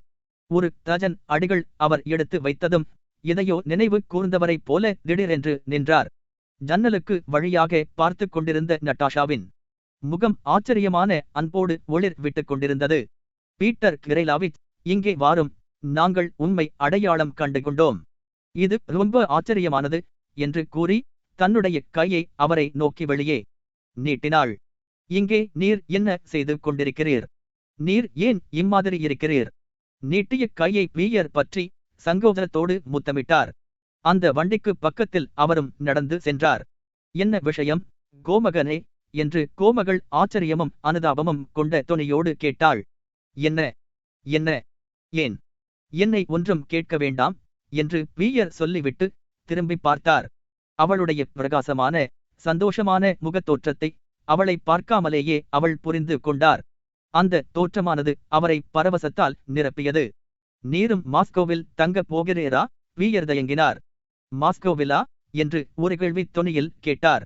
ஆம், மாஸ்கோவில் தான். போய் வாருங்கள். நான் மட்டும் ஒரு ஆணாய் இருப்பேனானால் நானும் உம்மோடு நிச்சயமாக தங்கியிருப்பேன். எவ்வளவு சிலாக்கியமானது! அம்மா, நீ என்னை அனுமதித்தால் நான் தங்கிவிடுவேன் என்று நட்டாஷா சொன்னாள். பராக்கு புத்தியோடு நட்டாஷாவை வீயர் நோக்கி எதையோ சொல்ல ஆரம்பித்தார். அதற்குள்ளாக கோமகள் இடைமறிந்தாள். நீர் போர் முனையில் இருந்தீராமே, நாங்கள் கேள்விப்பட்டோம். ஆம், நான் இருந்தேன். நாளை மற்றொரு போர் நடக்கலாம் ரோட் என்று ஆரம்பித்தார். ஆனால் நட்டாஷா இடைமறித்தாள். கோமகனே, உமக்கு என்ன வந்துவிட்டது? உம்மை போல நீர் காணப்படவில்லையே ரோட். ஓ, என்னை கேட்க வேண்டாம், என்னை கேட்க வேண்டாம். எனக்கே என்னை பற்றி தெரியாது. நாளைய தினம். ஆனால் இல்லை, போய் வாருங்கள், போய் வாருங்கள் என்று அவர் முனங்கினார். இது ஒரு மகா மோசமான காலம் என்று சொல்லிவிட்டு அந்த வண்டிக்கு பின்னால் தங்கி நடை பாதையில் ஏறிக்கொண்டார். வெகு நேரம் வரையில் நட்டாஷா ஜன்னலுக்கு வெளியாக தலையை நீட்டிக்கொண்டு தன்னுடைய இனிமையான, அன்பான, ஆச்சரியமான, மகிழ்ச்சியான புன்னகையை அவர் மீது வீசிக்கொண்டே வந்தாள். 11.18 அவர் மாஸ்கோவிற்கு திரும்பி கோமகன் ராஸ்டாப்சைனோடு அவர் பேசிய பின்பு மறுநாள் காலையில் அவர் விழித்தபோது அவர் எங்கே இருக்கிறார் என்பதையோ அல்லது அவரிடம் எதை எதிர்பார்க்கிறார்கள் என்பதையோ அவரால் புரிந்து கொள்ள முடியவில்லை. அவருடைய வரவேற்பு அறையில் பலர் காத்து கொண்டிருப்பதாக அவரிடம் சொல்லப்பட்டது. அவர்களில் ஒரு பிரெஞ்சுக்காரரும் இருப்பதாகவும் அவர் தமது மனைவியான கோமகன் ஹெலனிடமிருந்து ஒரு கடிதத்தை கொண்டு வந்திருப்பதாகவும் அவருக்கு சொல்லப்பட்டது. அதை கேட்டதும் அவருக்கு வழக்கமாக ஏற்படக்கூடிய குழப்பமும் நம்பிக்கையற்ற நிலைமையும் அவரை பிடித்துக் கொண்டன. ஒவ்வொரு காரியமும் முடிவிற்கு வந்து விட்டதைப் போல அவர் இப்பொழுது உணர்ந்தார். எல்லாம் குழப்பத்தில் இருப்பதாகவும் எல்லாம் உடைந்து தகர்ந்து கொண்டிருப்பதாகவும் யார் செய்வதும் சரியாகவோ அல்லது தப்பாகவோ இல்லையென்றும் எதிர்காலம் எந்த நம்பிக்கையும் காட்டவில்லை என்றும் இந்த நிலைமையில் இருந்து தப்புவதற்கு வழியில்லை என்றும் அவர் நினைத்தார். இயற்கைக்கு விரோதமாக புன்சிரிப்பு காட்டி தமக்குள்ளேயே முனங்கிக் கொண்டு ஒரு அதைரியம் கொண்ட மனோபாவத்தோடு முதலில் சோபாவில் அமர்ந்தார். பின்னால் எழுந்து வரவேற்பு அறையின் வாசலுக்கு போனார். அங்கிருந்த கதவின் இடைவெளி வழியாக வரவேற்பு அறைக்குள் இருந்தவர்களை பார்த்தார். கைகளை வீசிக்கொண்டு அங்கிருந்து திரும்பி வந்து ஒரு புத்தகத்தை கையில் எடுத்தார்.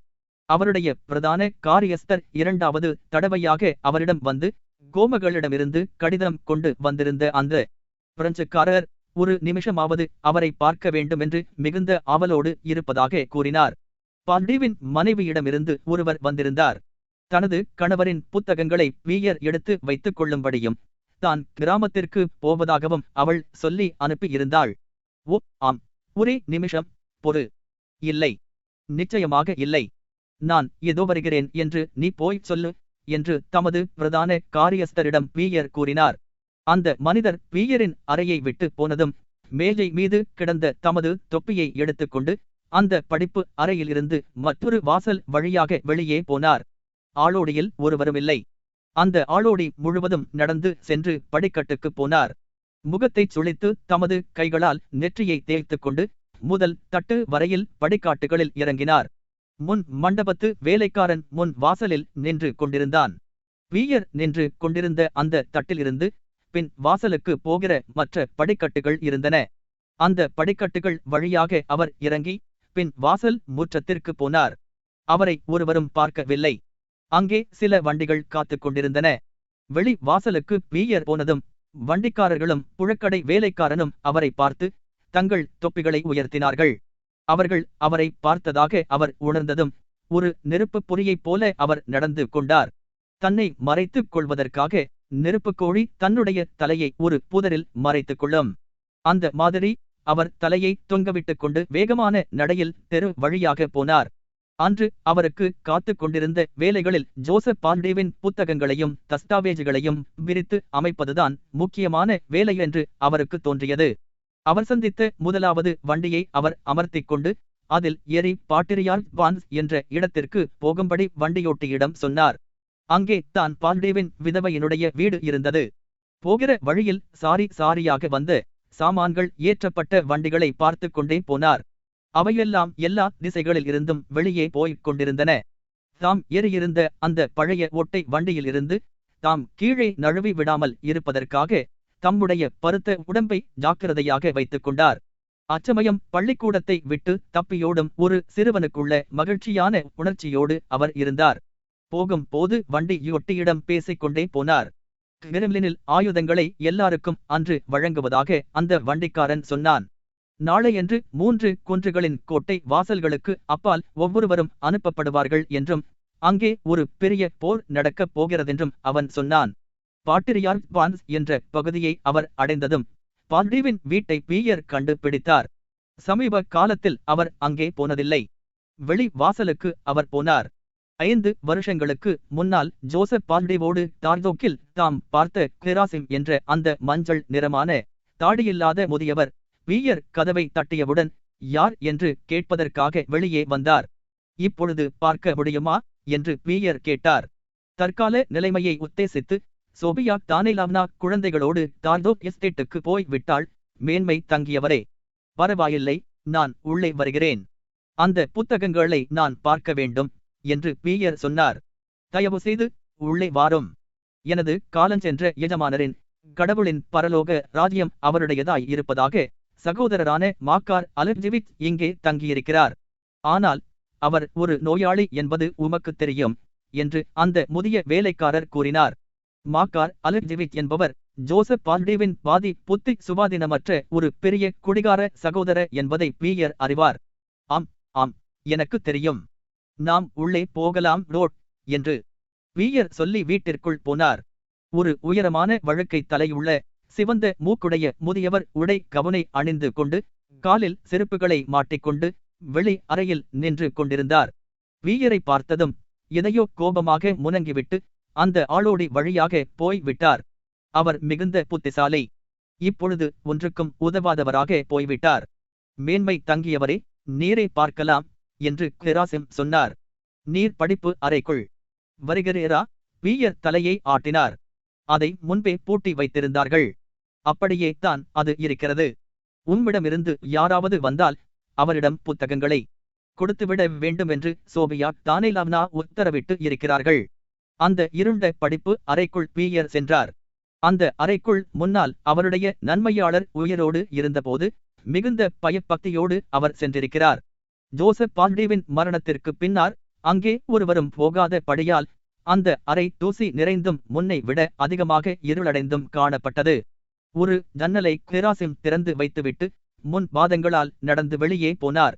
அந்த படிப்பு அறையை பீயர் சுற்றி பார்த்துவிட்டு கையெழுத்து பிரதிகள் வைக்கப்பட்டிருந்த பீரோவின் பக்கத்தில் சென்றார். ஒரு காலத்தில் மிக பரிசுத்தமான உத்தரவு என்று சொல்லப்பட்டு வந்த ஒன்றை அவர் கையில் எடுத்தார். இது தான் ஸ்காட்லாந்து தேச சட்டங்களின் உண்மையான பிரதி. இந்த சட்டங்களுக்கு பால்டிவின் குறிப்புகளும் வியாக்கியானங்களும் சேர்க்கப்பட்டிருந்தன. தூசி நிறைந்த மேஜை முன்னால் அவர் அமர்ந்து அந்த கையெழுத்து பிரதிகளை அதில் வைத்து திறந்தார். பின்னால் அதை மூடிவிட்டு அதை தள்ளி வைத்து தமது கை மீது தலையை சாய்த்து சிந்தனையில் ஆழ்ந்தார். ஜாக்கிரதையோடு அந்த படிப்பு அறைக்குள் கிராசிம் பல தடவைகள் நோக்கினார். ஒரே பாவனையிலேயே எப்பொழுதும் பீயர் உட்கார்ந்து கொண்டிருந்ததை அவர் கவனித்தார். 2 மணி நேரத்திற்கு மேலாக கடந்தது. வாசலுக்கு பக்கத்தில் நின்று அவருடைய கவனத்தை இழுப்பதற்காக சிறிது சப்தம் செய்தார். ஆனால் பீயர் அதை கேட்கவில்லை. வண்டிக்காரனை அனுப்பி விடலாமா மேன்மை தங்கியவரே? ஓ ஆம் என்று பீயர் சொல்லி தம்மை சுதாரித்துக் கொண்டு அவசரமாய் எழுந்தார். இங்கே பாரும் என்று அவர் சொல்லி அந்த முதியவரை அவருடைய கோட்டில் இருந்த ஒரு புத்தானால் பற்றி அந்த முதியவரின் நீர் நிறைந்த பிரகாசித்துக் கொண்டிருந்த பளபளப்பான மகிழ்ச்சி கொண்ட கண்களை நோக்கினார். நான் கேட்கிறேன், நாளையன்று ஒரு யுத்தம் நடக்கப் போகிறது என்பது உமக்கு தெரியுமா? நாங்கள் அப்படித்தான் கேள்விப்படுகிறோம் என்று அவர் பதில் அளித்தார். நான் யார் என்பதை நீர் ஒருவரிடமும் சொல்ல வேண்டாம் என்று கேட்டுக்கொள்ளுகிறேன். நான் என்ன சொல்லுகிறேனோ அம்மாதிரியே நீர் நடக்க வேண்டும். நல்லது மேன்மை தங்கியவரே, நீர் ஏதாவது சாப்பிடுகிறீரா என்று கிராசிம் கேட்டார். இல்லை, எனக்கு வேறு ஒன்று வேண்டும். விவசாயியின் உடைகளும் ஒரு கைத்துப்பாக்கியும் வேண்டும் என்று பீயர் சொல்லி எதிர்பாராத விதமாக நாணம் கொண்டார். நல்லது மேன்மை தங்கியவரே, என்று கெராசிம் ஒரு வினாடி யோசித்த பின்பு கூறினார். அன்று முழுவதும் தமது நன்மையாளரின் படிப்பு அறையிலேயே வீயர் இருந்தார். மன அமைதியில்லாமல் ஒரு மூலையிலிருந்து மற்றொரு மூலைக்கு அவர் நடந்து கொண்டும் தமக்கு தாமே பேசிக்கொண்டும் இருந்ததை கெராசிம் கவனித்தார். அன்று இரவு அங்கே அவருக்கு தயாரிக்கப்பட்டிருந்த படுக்கையிலேயே படுத்து தூங்கினார். கெராசிம் ஒரு வேலைக்காராய் இருந்தபடியால் அவருடைய காலத்தில் பல அதிசயமான காரியங்களை அவர் கண்டிருந்தார். ஆகவே அந்த வீட்டில் வீயர் தங்கப் போவதைக் கேட்டு அவர் ஆச்சரியமடையவில்லை. தாம் சேவை செய்வதற்கு ஒருவர் கிடைத்திருக்கிறாரே என்பதற்காக சந்தோஷமடைந்தார். அன்று மாலையில் எதற்காக அவையெல்லாம் வேண்டுமென்பதை தமக்கு தாமே கூட கேட்டுக்கொள்ளாமல் வீயருக்காக ஒரு வண்டிக்காரனின் கோட்டையும் தொப்பியையும் கொண்டு வந்து கொடுத்தார். மறு நாளன்று கைத்துப்பாக்கியை கொடுப்பதாக கூறினார்.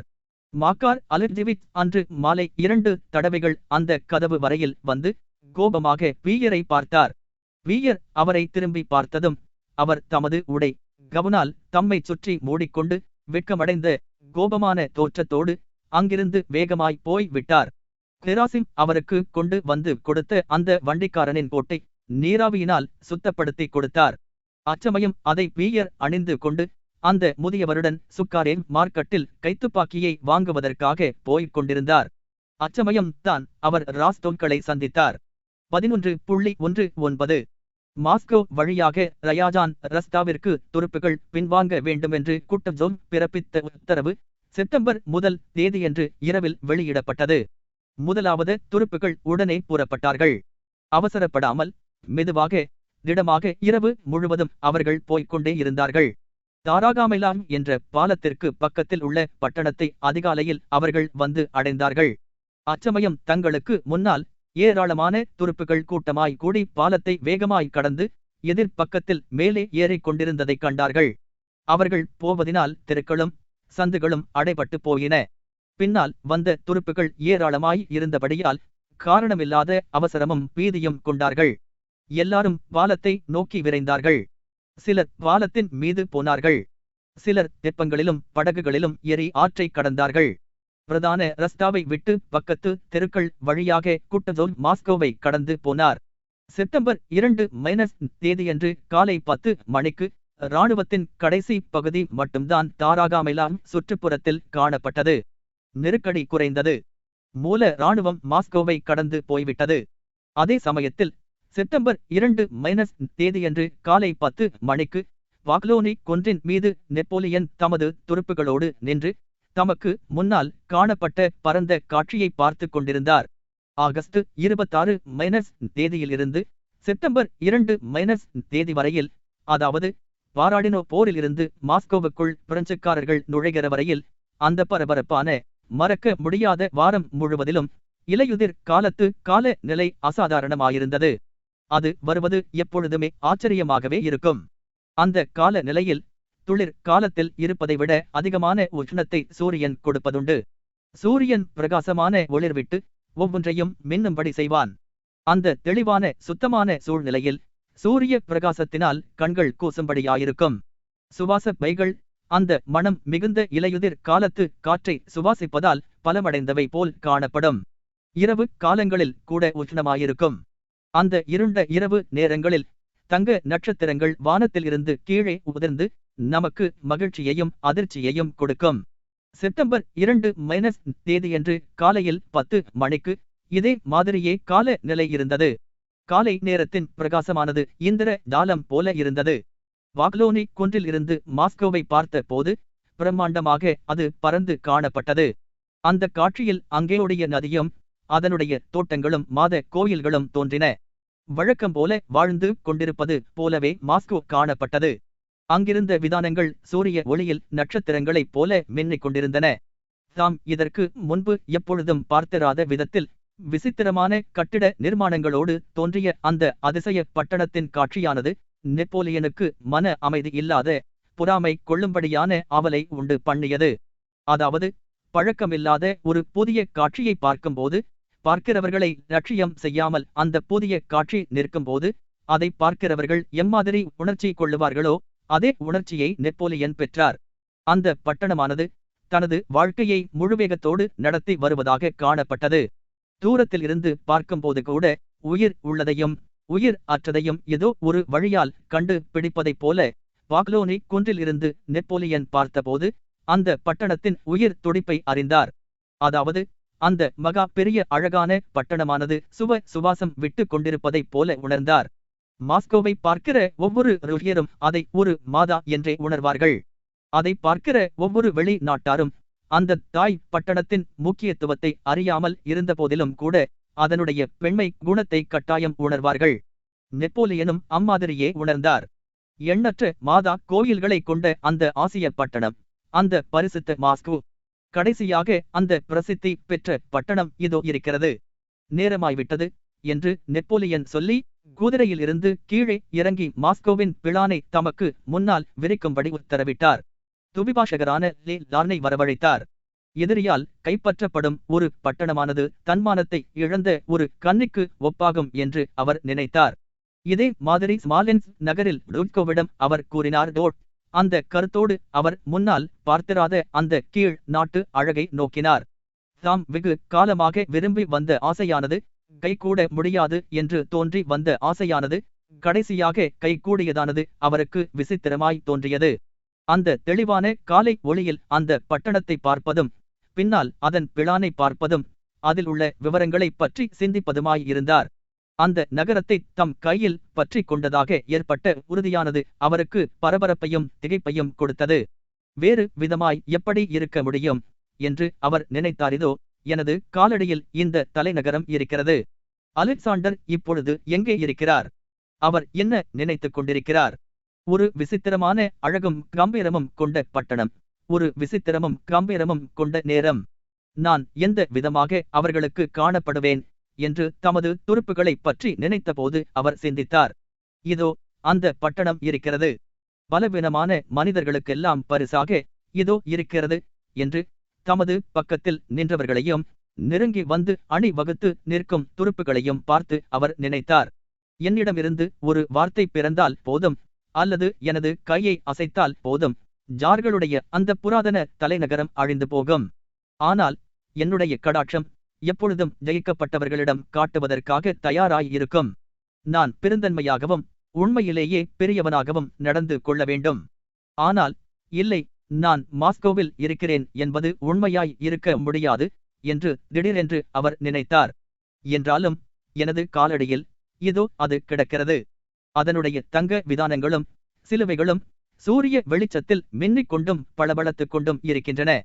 ஆனால் நான் அதற்கு கெடுதல் செய்ய மாட்டேன். அதனுடைய காட்டுமிராண்டித்தனமான எதிர்ச்சாதிகாரமான புராதன ஞாபக சின்னங்கள் மீது மகா பெரிய வார்த்தைகளான நீதியையும் கருணையையும் எழுதும்படி நான் செய்வேன். இந்த விஷயத்தை பற்றிதான் அலெக்சாண்டர் மிகுந்த மன வருத்தம் கொள்ளுவார். அவரை எனக்கு தெரியும். இப்பொழுது நடந்து கொண்டிருப்பவைகளில் பிரதான முக்கியத்துவம் எல்லாம் அலெக்சாண்டருக்கும் தமக்கும் உள்ள சொந்த போராட்டத்திலேயே அடங்கி இருப்பதாக நெப்போலியனுக்கு தோன்றியது. கிரெம்லினில் உள்ள உயர் பீடத்தில் இருந்து ஆம், அதோ கிரெம்லின் இருக்கிறது. ஆம், நான் அவர்களுக்கு நேர்மையான சட்டங்களை வகுப்பேன். உண்மையான நாகரிகத்தின் அர்த்தம் என்ன என்பதை அவர்களுக்கு போதிப்பேன்.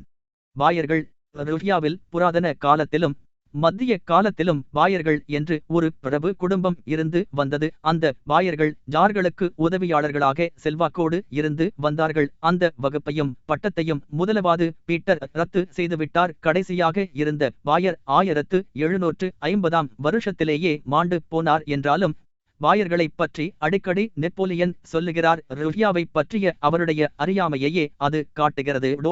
தலைமுறையாக தங்களை வெற்றி கொண்டவரை உள்ளன்போடு நேசிக்கும் படி நான் செய்வேன். வரப்போகிற தூதுகோஷ்டியிடம் நான் யுத்தத்தை விரும்பியது இல்லை என்றும் இப்பொழுதும் விரும்பவில்லை என்றும் சொல்லுவேன். ருஷ்ய ராஜ சபையின் பொய்யான கொள்கையை எதிர்த்தே நான் போரை ஆரம்பித்ததாக சொல்லுவேன்.